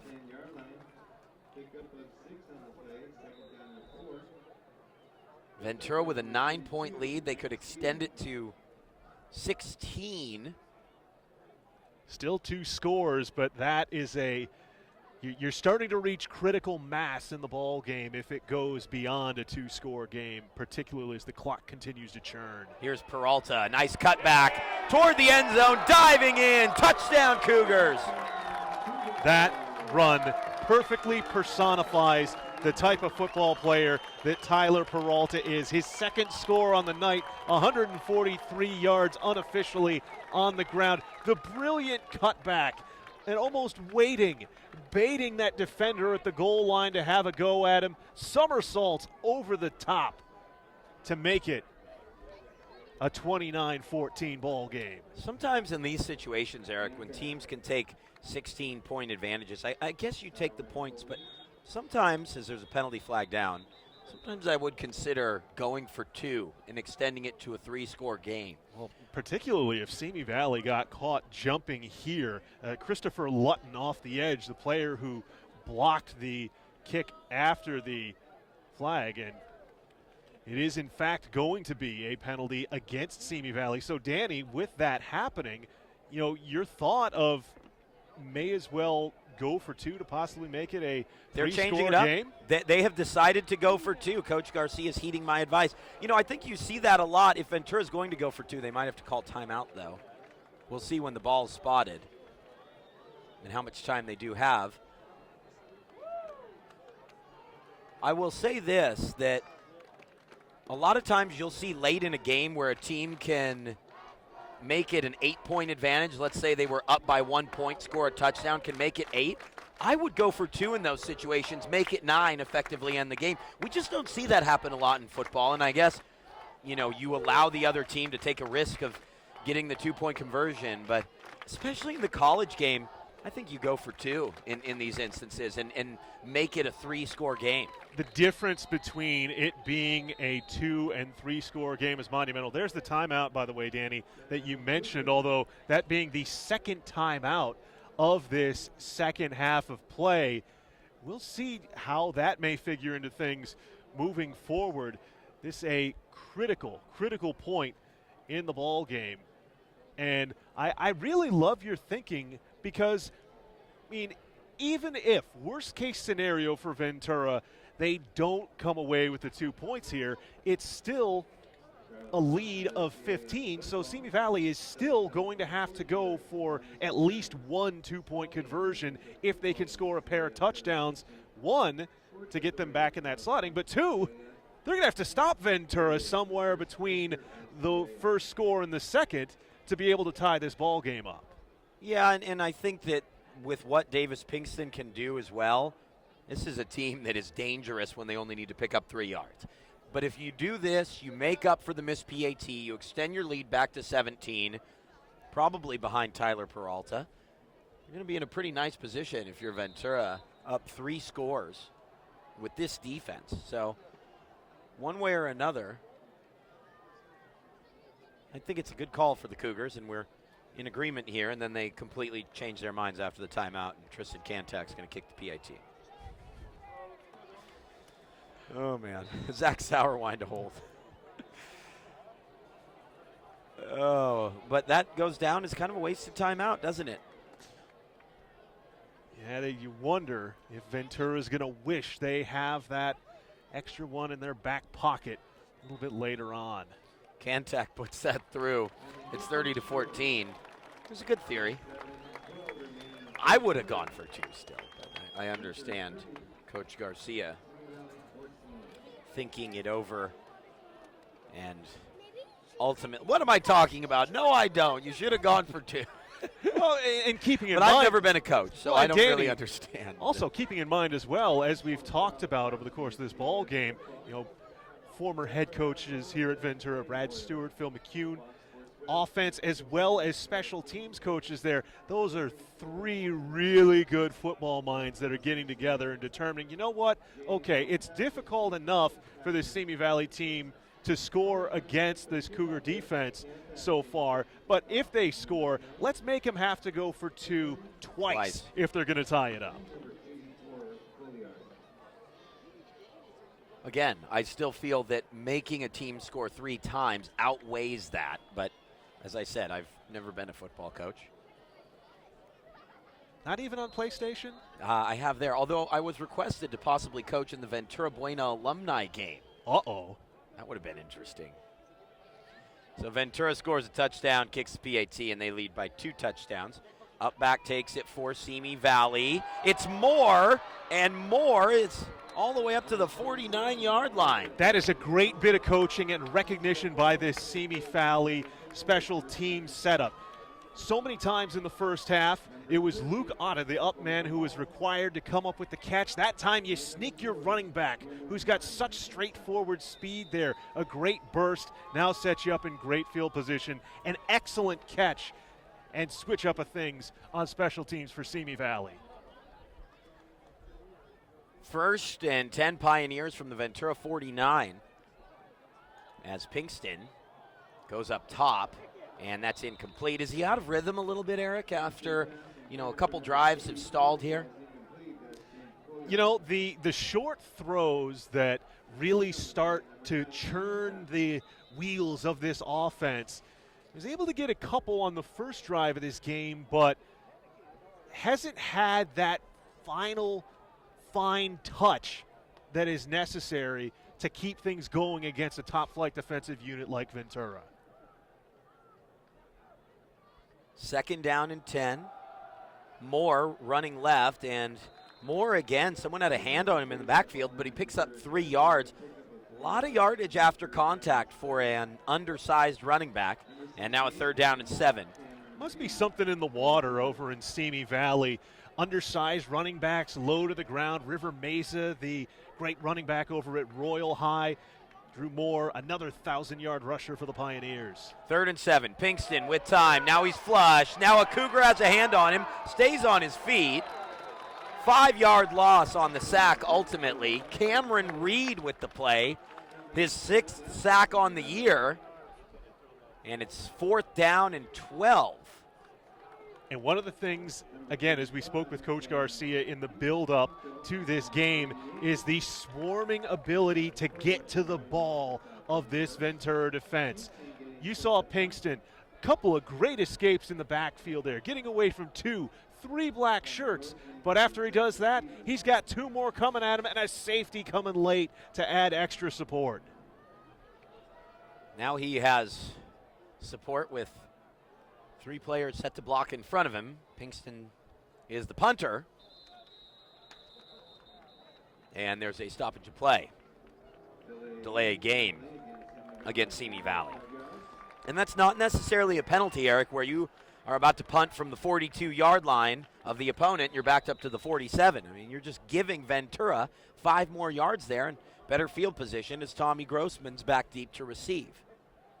And we've seen with Ventura's ability to work the field and just wind their way down, pounding it with Peralta, slinging it to the edges.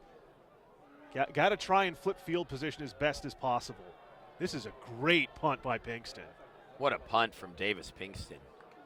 I'm not sure where he will play at the next level, but he could probably be a punter too. 6:13 left, and the Cougars take over. Long field in front of them. Simi Valley, Eric, let's put it simply, they need a 3 and out here. This is a must stop. This is a must stop for the Pioneers defensively. Thus far here in this second half, Pioneers with just 1 first down, I believe. Ventura really able to churn the sticks on that last one, turn it into 6. If they can get another one here, you're in the area where it's like, ooh, boy, 3 scores and you're really chasing it. Well, Ventura will lose yardage on their opening run. Peralta stopped for a 2-yard loss. Who else? Dylan Daste coming up and making the tackle. It's the first stop for a lossage by this Simi Valley defense against Tyler Peralta in this ball game. Newberry Park out in front of Atascadero, 42-35, and the teams have just traded punts. Tyler Smith just now getting the sign in. They'll need to get the play off pretty quickly, Ventura. And delay of game. So the Cougars will be backed up to the 3-yard line. After the fine punt from Davis Pinkston, this is exactly what Simi Valley needed. It is. And the Cougars have to feel like they're in a real good spot in the game, but they must keep their mental edge. This is, in fairness, it's only the second penalty that the Cougars have been flagged for, but backing up, shadow of your own end zone is not a spot where you want to be making those mistakes. Well, considering the Cougars work from the pistol, you have to take the snap from the end zone. Here's Peralta, and he creates some space, gets beyond the original line of scrimmage. Zach Ignato making the play. The Simi Valley's defensive line has really grown in strength throughout the game. 30 carries thus far in the ball game for Peralta. It's very obvious that Coach Garcia and company just said, all right, young man, you're going to get it. Carry us to the promised land. Inside of 5 minutes to play. Smith with time on 3rd down. Throwing a corner route, and that's somehow caught by Zach Sauerwein. He took it away from Colby Banks. And if Ventura does win, Eric, we may look back at that as one of the biggest plays of the game, because Banks would have had Simi Valley in perfect position, but 6'3" Sauerwein went up and made a crucial catch. It's that size of the Ventura receivers, but also Sauerwein, quiet after that 84-yard touchdown reception in the first half. Another huge play. Peralta stretching right side, and he's ultimately knocked out of bounds by Banks. Sauerwein, if Ventura loses tonight, Sauerwein reports to Dan Larson on Monday and the Cougars basketball program. He's the guy that handles jump balls for the basketball program. If the Cougars win, he'll be preparing to play in the CIF championship game. And I think Sauerwein is not ready to take his game indoors yet. Well, I think after that play, Coach Larson's going to look at him and say, son, you better never lose a tip this season. What a play from Zach Sauerwein. See what the Cougars can make of it. 2 more runs for Peralta takes his tally to 32. 150 yards on the ground unofficially in the ball game for Peralta. 3rd down in mid-range, though. This has been the formula for the Cougars over the last quarter and a half, really, is run a couple times, set up a manageable 3rd down, allow your quarterback to throw the football, and great coverage from Robert Litster on 3rd down, and Ventura will have to punt. Cougars picked up 30 yards, got out of the shadow of their own end zone, and if there's a nice punt, then they'll be pleased with that little mini drive. They will, but Simi Valley will be happy that they get the stop as well after giving up only 1 first down. You still have just a hair under 4 minutes remaining in this 3rd quarter play. More than enough time to put a score on the board and try and make this a 1-possession game with 12 more of regulation remaining.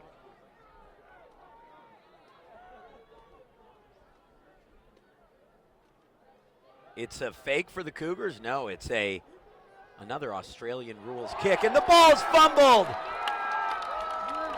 The punt was muffed by Kenworthy. It looks like the Cougars were first to it. And they do have it. Another big play that continues to turn the game in the Cougars' direction. And now Ventura is just 37 yards away from the Simi Valley end zone. There was a play in the game between Ventura and Buena where things looked like they were kind of wobbly for the Bulldogs. It was a muffed punt leading to a touchdown that ultimately got the snowball rolling downhill into an avalanche for the Cougars. Huge opportunity here. Backward pass, Sour Wine, throws downfield, and that's caught by Tommy Grossman. Boy, and now, Coach Garcia just having fun going to the back of the playbook there. Sour Wine has thrown for a touchdown in this season, a 70-plus yarder earlier on in the year. Did so against Agora. I told you we were going to see him throw the football tonight. He's 3 of 3 on the year. Gives to Peralta, and Peralta's upended at the line of scrimmage. 3:18 clock ticking in the third quarter of this VCSPreps Game of the Week, presented by AAA Travel. Smith from the pistol again. Palacios, the H-back, he'll block on this right side run, and Peralta dives forward to the 11-yard line.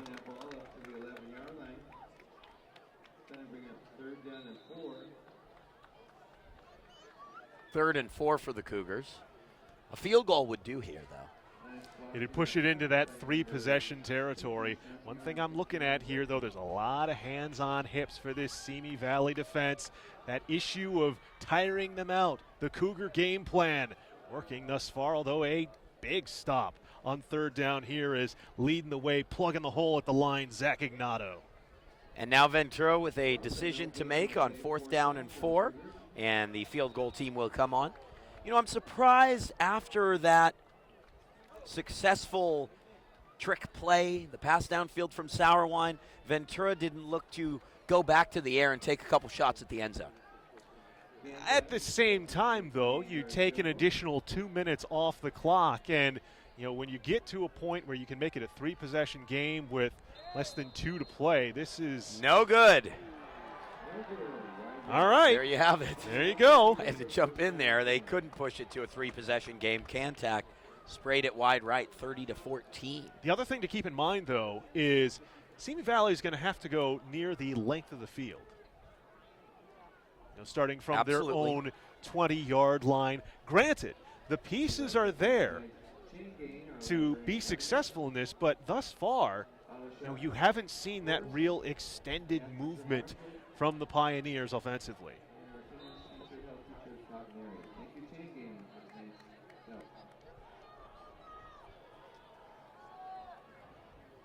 1 minute and 50 seconds, as you see in the bottom right corner of your screen. Left to play, Davis Pinkston desperately needing a score. And he'll run on his own this time. Picks up about 3-4 yards, and the ball is out again. A scramble for the football. The Cougars say they have it, but Simi Valley clearly comes up with the football. Sorry, not this time, fellas.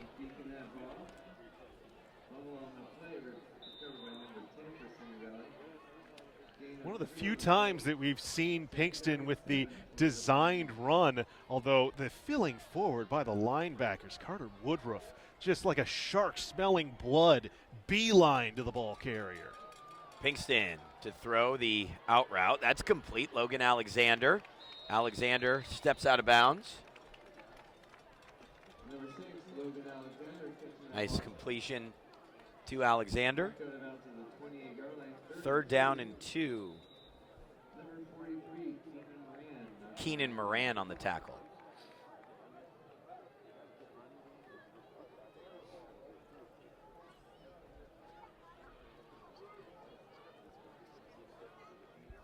Two wide receivers to the near side. Pinkston with Drew Moore in the backfield. And Pinkston will keep it on his own. We're starting to see him run the ball more tonight. And I think that part of the issue was that the Simi Valley coaching staff didn't want to see this quarterback vulnerable earlier in the game. Save it until you absolutely need it. In the dying seconds of the third quarter, Simi Valley absolutely needs the man who's donned the Superman cape for them so many times over the last 2 seasons to do it again. 1st and 10 on the 36. Pinkston looking downfield. Now he's forced to move to his left. Now throws over the top, and it's caught. Huge catch inside the 20-yard line for Sam Lancelotti.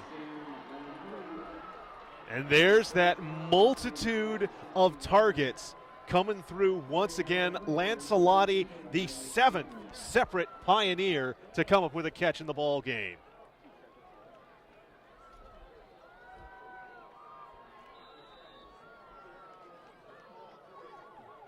And that will bring to a close the third quarter of play, with the Ventura Cougars leading 30-14. What a big play, though, to end the quarter, Eric. And again, Simi Valley is still just down by a couple touchdowns. They are, and in a good spot here with the whole host of their 3 timeouts remaining. When, remember, Ventura only has just the one. Huge stop for them to force the field goal that was wide to the right on the attempt by Katak. But to get that big play over the top, there have not been a ton of those available in this ball game for the Pioneers. The secondary has done a very good job of keeping a lid on things. For Pinkston, that's only his 3rd completion of the ball game of 25 or more yards. And those big plays have been such a big part of the Pioneer offense all season long. Simi Valley will start from the 16-yard line to open the quarter.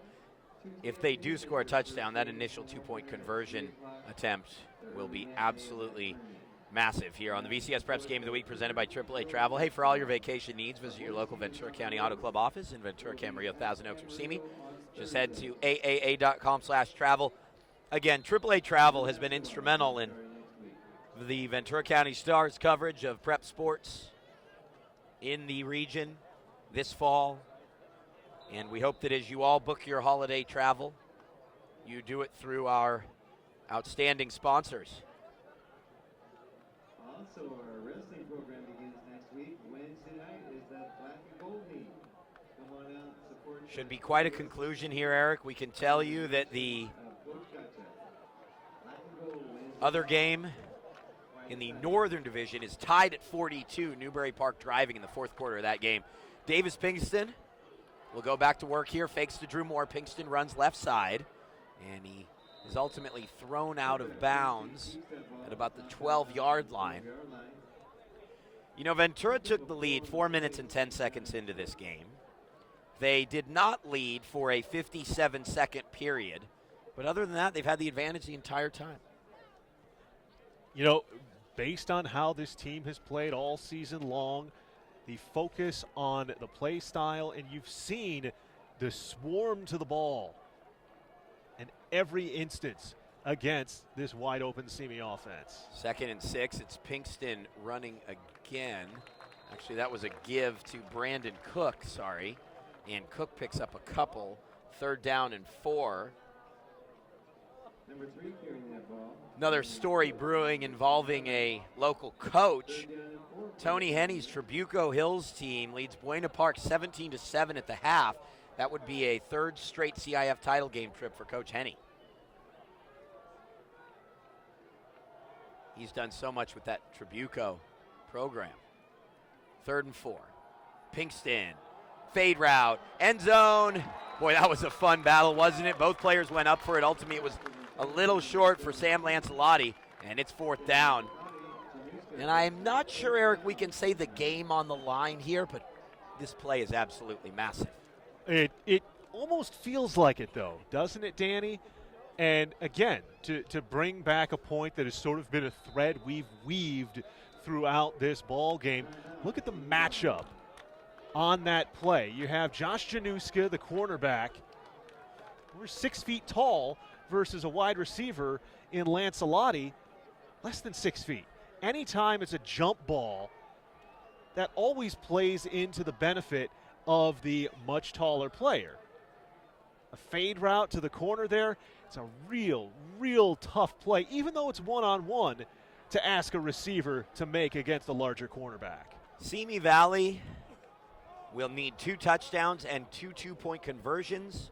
They will have to keep the Cougars scoreless if they don't come up with a third score, let's say. But I'll tell you what, Eric, a 2-point conversion is conducted from 3 yards out. This is 4th and 4. This, to me, feels like a 2-point conversion with the game on the line in some ways. You just need those 4 yards to keep the ball rolling.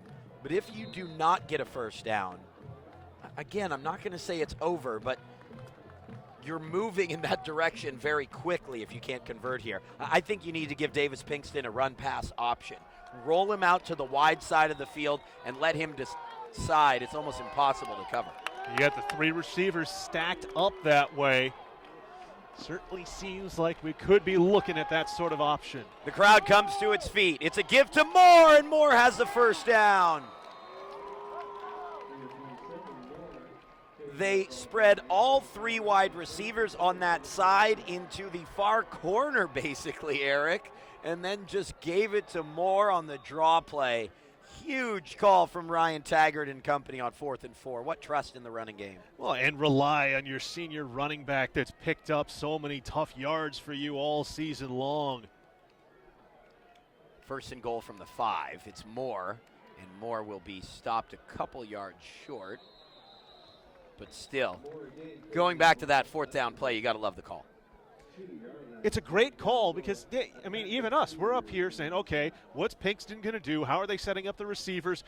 Ryan Moore's the last thing that either of us think about just going with the little counter there.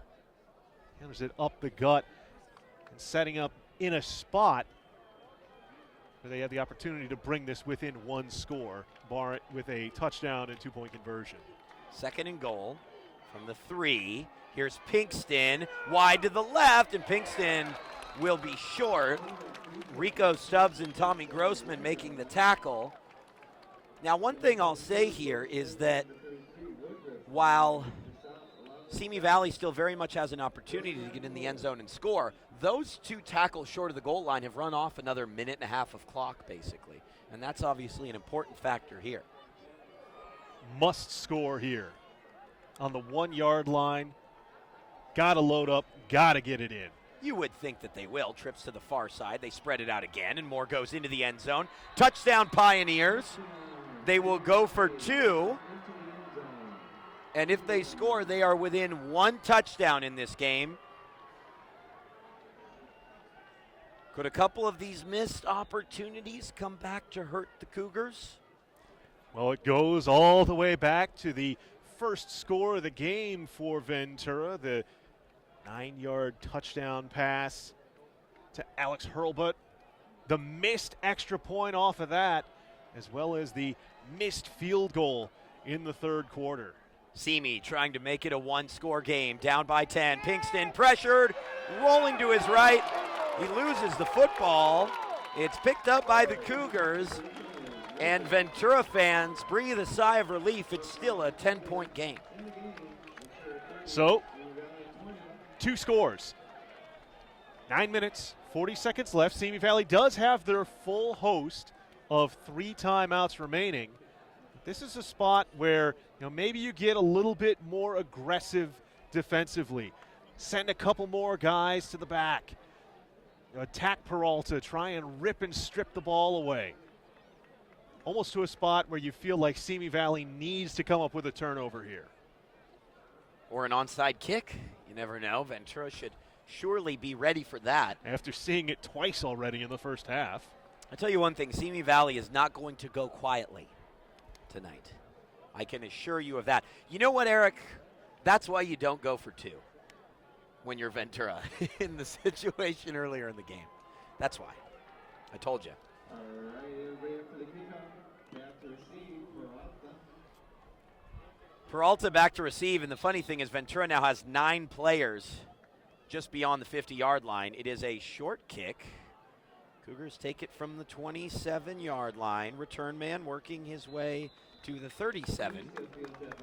Fine field position for Ventura. Another touchdown, and fans might as well start buying tickets for next Friday's championship game. Are they going to be on sale here at the end of the night? Yeah, you can buy him from Anthony Placencia, actually. He'll be just give him some cash, write his name down, and he'll write your name down. He'll get you a ticket, I'm sure. No, I was just more of a, figure of speech. Why? We're going to need to buy him, I think, Certainly hope to catch the Western Division game next week as Peralta, who we expect to see a lot on this drive, whether it's just 3 plays or it extends beyond. He carries for a 2-yard gain. He's slowing down a little bit, you have to say. Simi Valley's doing a better job tackling him. And how many carries does he have now? I mean, he is slowing down. And anytime the young man carries the ball 37 times, you can expect the legs may not churn as strong as it adds up. Here's Smith throwing it about 15 yards downfield, and that's ultimately dropped. Great hit on the backside. Cody Banks. Colby Banks, yeah. But a flag in the backfield, and it's an illegal block in the back against Ventura. If you decline the penalty, a short 3rd and 8. If you accept it, 2nd and about 25-yard lines. I think you need to take that penalty. And the Pioneers will. Only the 3rd penalty of the ball game by this Ventura team, which is so remarkable, Danny, when you consider, yes, there is great senior leadership on this squad, but so many players underclassmen. A lot of youth on this Ventura team. Some of the key players, though, are seniors. Eric, this could be their last game, although they are leading by 10. Tyler Smith, he's a junior, often plays like a senior, throws about 15 yards downfield for a completion, and that's knocked away.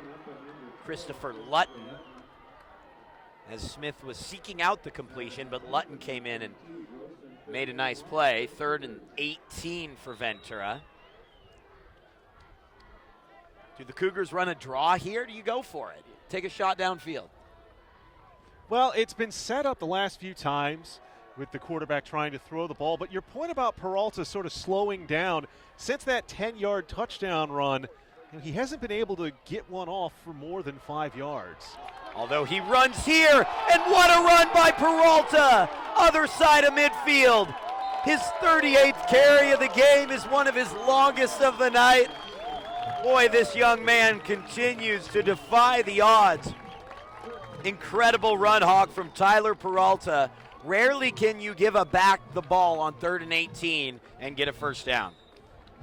Yeah, the old surprise him with a draw play.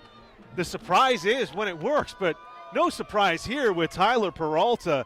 35 yards on the run, as you mentioned, his longest of the evening. Peralta loses a yard there. I'm not sure it's going to bother Ventura too much,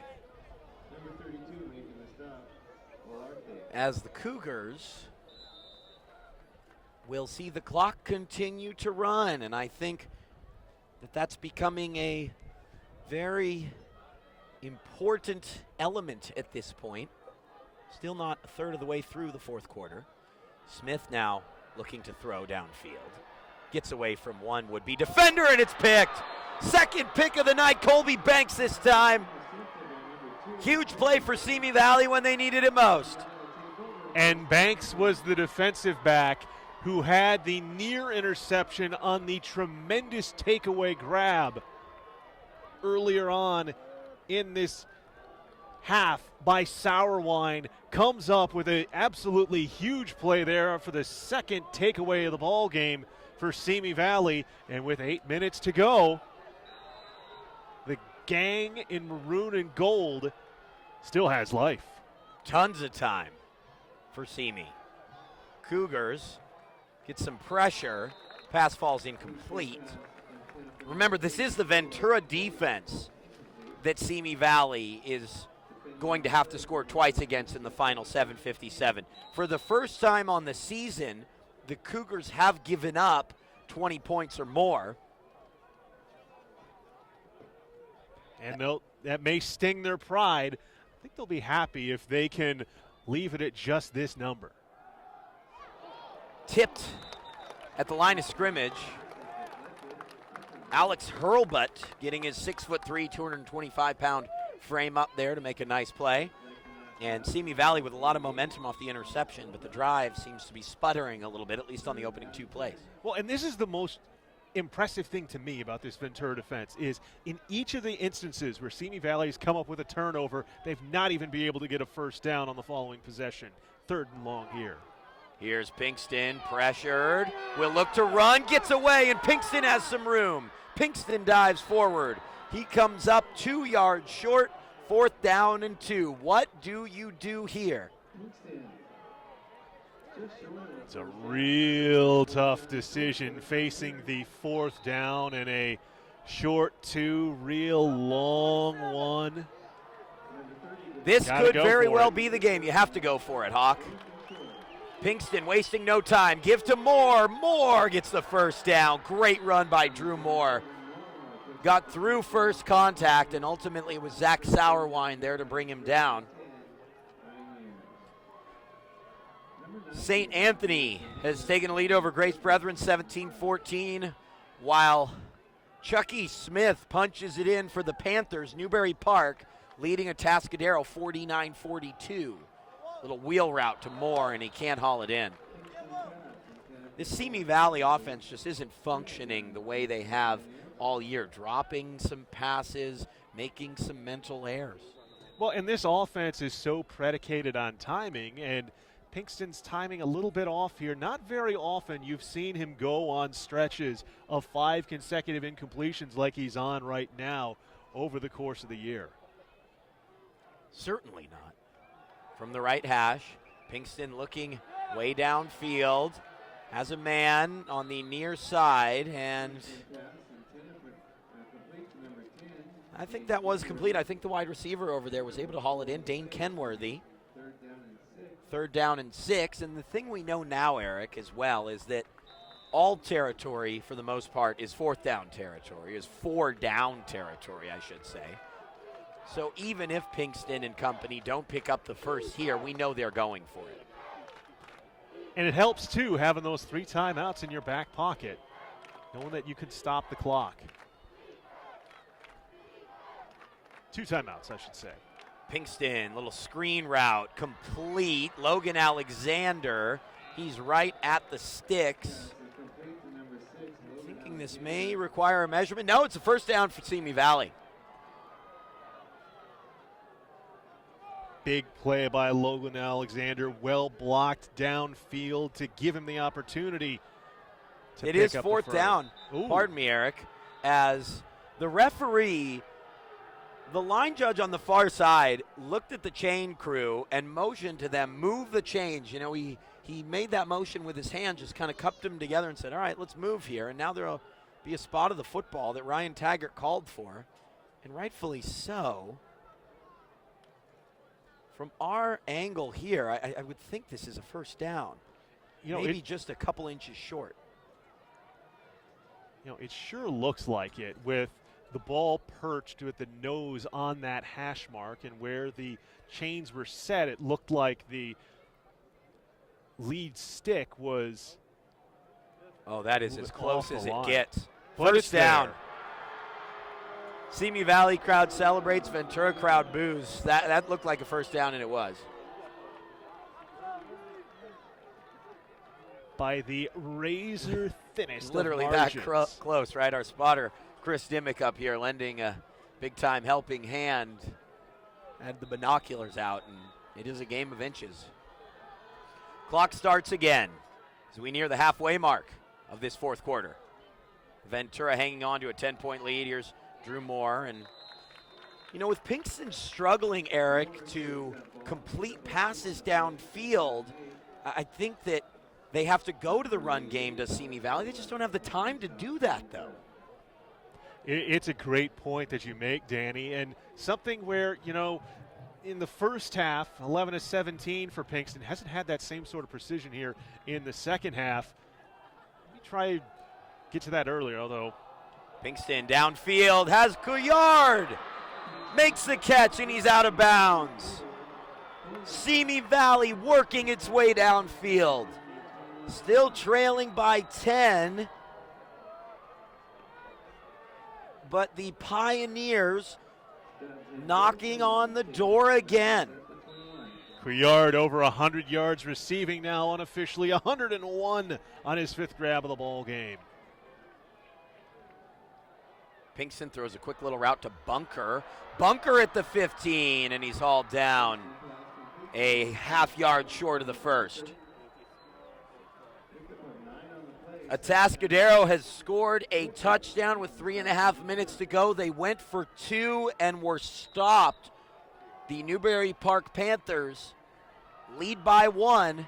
Just need to run out the clock, and they'll head north for a CIF title game. Who will go to the championship from this game? Pinkston to the end zone, and it's overthrown. He had Couillard in the corner. Left alone momentarily is Januska, as well as the safety Tommy Grossman. Looked like they may have had the wires crossed a little bit, and opportunity left begging on first down. Or second down, I should say. 3rd and short coming up. It's all 4-down territory, as we said, though, at this point in the game. 3 wide receivers, and it's a give to Moore. No, Pinkston keeps it on his own. And he's inside the 10, 1st and goal.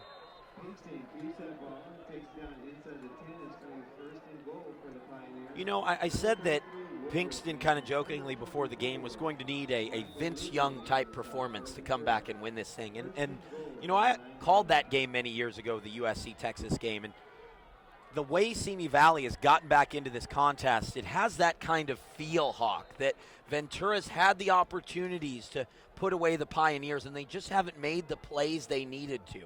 Obviously, this is a very different game in a very different setting, but I'm just saying that Ventura's been in complete control, and they just sort of left behind a couple opportunities to close this out. There's something to be said for that finisher's touch.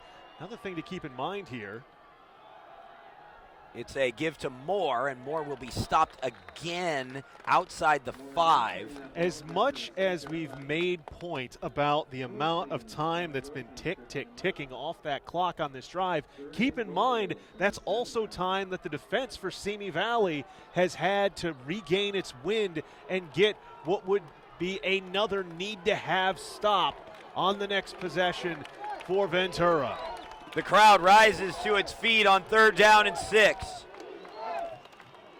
Pinkston drops, plenty of room to run to the right. Instead, he throws to the end zone. Touchdown, Simi Valley. The Pioneers pull within 4 with 3:47 left. Logan Alexander with the catch. And with 2 timeouts left, it will probably be all down to the Cougar run game to close this thing out. Alexander has been such a reliable receiver for this Simi Valley team tonight, all season long, as the extra point is good.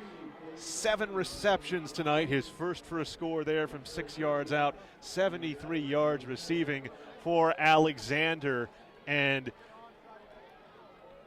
3:47 to go here in the 4th quarter. Honestly, Danny, it's a spot where I think if you're a Cougar fan, you have to feel very comfortable knowing that, well, as comfortable as you can be leading by 3, but knowing that you have the strongest part of your team that you can rely on to try and take this one down to 000s. Ventura believes in their run game. They believe in their defense, and it's going to be on both to ultimately win this football game.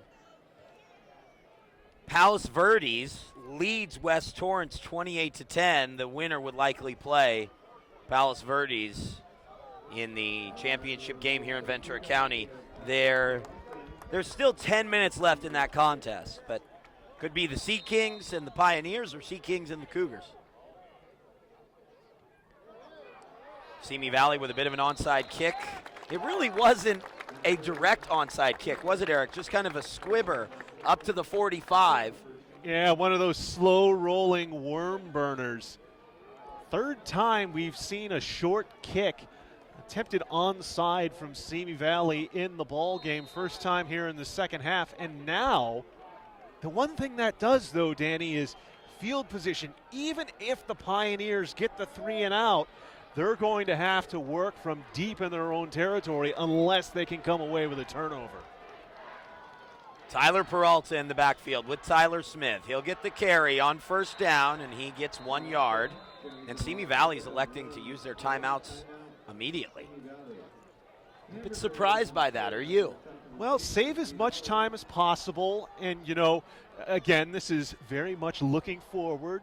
But should the Pioneers get the ball back after a 3 and out, clock does stop with every move of the chains. So perhaps that thought is get to the spot where you can have that with as much time as possible and have faith in the offense. But right now, this rested Pioneer defense is the one that's going to have to come away with some big stops against a running back that has rumbled for 192 yards unofficially in the ball game.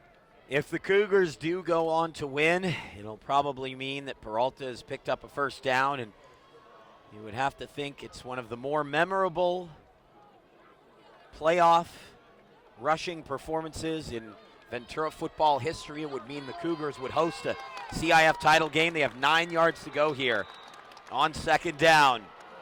Pleasure to have all of you with us on the VCSPreps Game of the Week presented by AAA Travel. It's Tyler Peralta, and Peralta picks up 2, 3rd and 7 now. Simi Valley electing to use their final timeout. 3.5 minutes to go, Hawk. 40th carry of the ball game for Tyler Peralta. And there have been a few games this year where he's had that really heavy workload. You know, think all the way back to the second week of the season in a game that Ventura knocked off Agora 37-14, 40 carries for 312 yards in that game for Peralta. Tonight, though, when it has been the most important for him to come through this season for the Cougars, he's been the one getting the call, and he's the one that has answered it thus far. Now, though, 3rd and long forthcoming. In the 2 other games going on, Atascadero turns the ball over on downs. Newberry Park leading 49-48 with 51 seconds left. It appears the Panthers will go to Paso Robles for a shot at their first CIF title in more than 20 years, while Grace Brethren is trailing St. Anthony by 3 in the 3rd quarter. But the here and now, a huge 3rd down for these 11 players on each side and for these 2 programs in general. It's all on the junior Smith. Smith is sacked. Huge play for the Pioneers. Who else but Kyle Murphy? The absolute animal on the defensive end blows off his blocker, gets in the backfield, and deposits Smith to the turf for a loss of 8 yards. And this, now with under 3 minutes to go, Simi Valley gonna have an opportunity. Oh, they will definitely have a chance to not only tie the game and send it to overtime, they have plenty of time to win the football game. Snaps a little high. Kick is well away, a booming kick. Fair catch called for at the 31-yard line, and now Davis Pinkston will go to work. This is just what his dad has done with him his entire life in the backyard, right? Get him ready for this moment. Absolutely. His dad and his uncle, offensive coaches, they're twin brothers, and it all comes down to this final drive for Davis Pinkston and the Pioneers as they look to reach the CIF championship game for the first time in football. And that's complete to Couillard. Couillard gets away from a couple Cougars. The Pioneers on the move to the 49-yard line. Who does Simi Valley go to first, needing a big play to kickstart the drive? Only Couillard, the man with more receiving yards than any in this ball game. Pinkston, flush. One Cougar had a hand on him. Now he'll throw it all the way downfield. Up for grabs. Intercepted by Ventura. Sauerwein takes a knee at the 27. And the Cougars are close to finishing this thing off. Unbelievable. Unbelievable, because you have out there Logan Alexander trying to run the deep post. Pinkston doing a great job getting away from pressure in the backfield, seeing the one-on-one coverage downfield, then perhaps getting a little bit greedy. You had stuff open underneath, maybe even take off and run, as we've seen him do to such effect here in this second half. Instead, 2:13 between the Cougars and a CIF championship date. They probably need one first down, and Tyler Peralta is right around, I believe, over 200 yards. One more first down, and the Cougars will host a CIF championship game on Friday night in the Western Division. 2nd and 4. As far as the clock goes, they do still need one first down, Eric.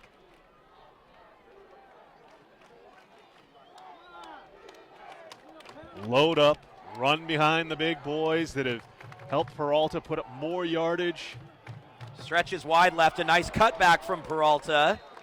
He might be there. The Ventura bench pointing first down. What do the referees say? It is a first down. And I believe at this point the Cougars need to do nothing more than take a knee,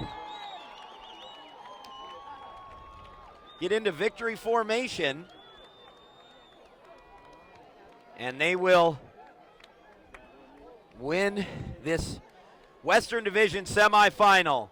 Tyler Smith takes a knee. What a night it has been, what an occasion, what a comeback from Simi Valley, as they've scored 13 unanswered, but Hawk, it appears they'll come up just a little short. Pinkston with a pick late in this contest with Simi Valley driving. It's got to be heartbreaking for the Simi Valley players, for the fans, for the school, for the program, but somehow I get the sense that this is just the beginning and opening chapter in the term of Ryan Taggart at Simi Valley. They'll finish the year 8-5, having reached the CIF semifinal for the first time in school history. A job well done for the men in maroon and gold. And one more job left for these Panthers in black and white tonight. Tyler Smith takes a knee, and he takes Ventura to its first CIF championship game in a decade. The Cougars have defeated the Simi Valley Pioneers 30-27 in a thrilling CIF Southern Section Western Division semifinal here on the VCSPreps Game of the Week presented by AAA Travel. What a night and what an occasion, Eric. You can't ask for anything more in 805 football than the sort of contest we were treated to this evening by the Ventura Cougars and the Simi Valley Pioneers. A game that comes down to the very final minutes of it. Teams with opportunities both way. Young men, young student athletes making some of memories that will last a lifetime. It doesn't get better than this under the lights on Friday night. They will certainly last, these memories, for another 7 days, Eric. The Cougars will host the CIF championship game. At the moment, it looks like it'll be against Palos Verdes. The Sea Kings making the trip up here. That Western Division championship game will be Friday night here at Larrabee Stadium. What an occasion that will be for the Ventura Cougars. And a point to make, Danny, that we brought up during the broadcast. How were the Cougars going to respond to being tested? Well, they had their mettle absolutely pushed. They bent, they did not break. And now they get a chance to claim a championship next week. You got to hand it to Simi Valley, Eric. You've seen them all year. This is a team that made it farther than they've ever been. Your closing thoughts on the Pioneers? Well, for the Pioneers, this team in this program is definitely one that's on the rise. You think of all the players that have played such important roles for the team. Lots of talk of the likes of Davis Pinkston, Colby Banks, Dylan Daste, Blake Kissane. This is a program that is only going to get better. You look at the roster, 78 players playing as part of this program. This is a program that used to see only 35 men suit up to play on the field. The excitement is back in Simi Valley. The Pioneers, this the first, I think, of many postseason memories for a program that has been without the opportunity for them for far too long.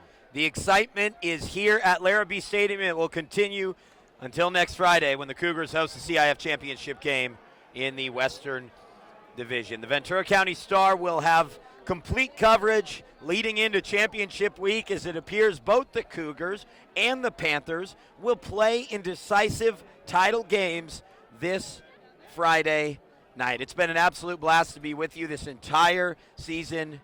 A massive thanks to everyone at the Ventura County Star that helps make this possible. Ray Meese and his entire digital department, Deidre Satterfield, for helping get these broadcasts on the air. Our sports editor is John Catalini. Our preps editor is Lauren Ledeen. And again, it's pretty special for this newspaper, the Ventura County Star, an institution in Ventura County, to 4 years ago have decided to start broadcasting games. A fantastic move into multimedia. A massive thanks to our sponsor this season, AAA Travel, for helping us bring these games to you. For my regular season broadcast partner, Derry Eads, our spotter tonight, Chris Dimmick, my partner in the booth here this evening, Eric Evelhoch. My name is Danny Page. What a season it has been. It may end for us here on the Star, but Ventura County High School football continues to championship week. A happy holidays to all of you. Good night.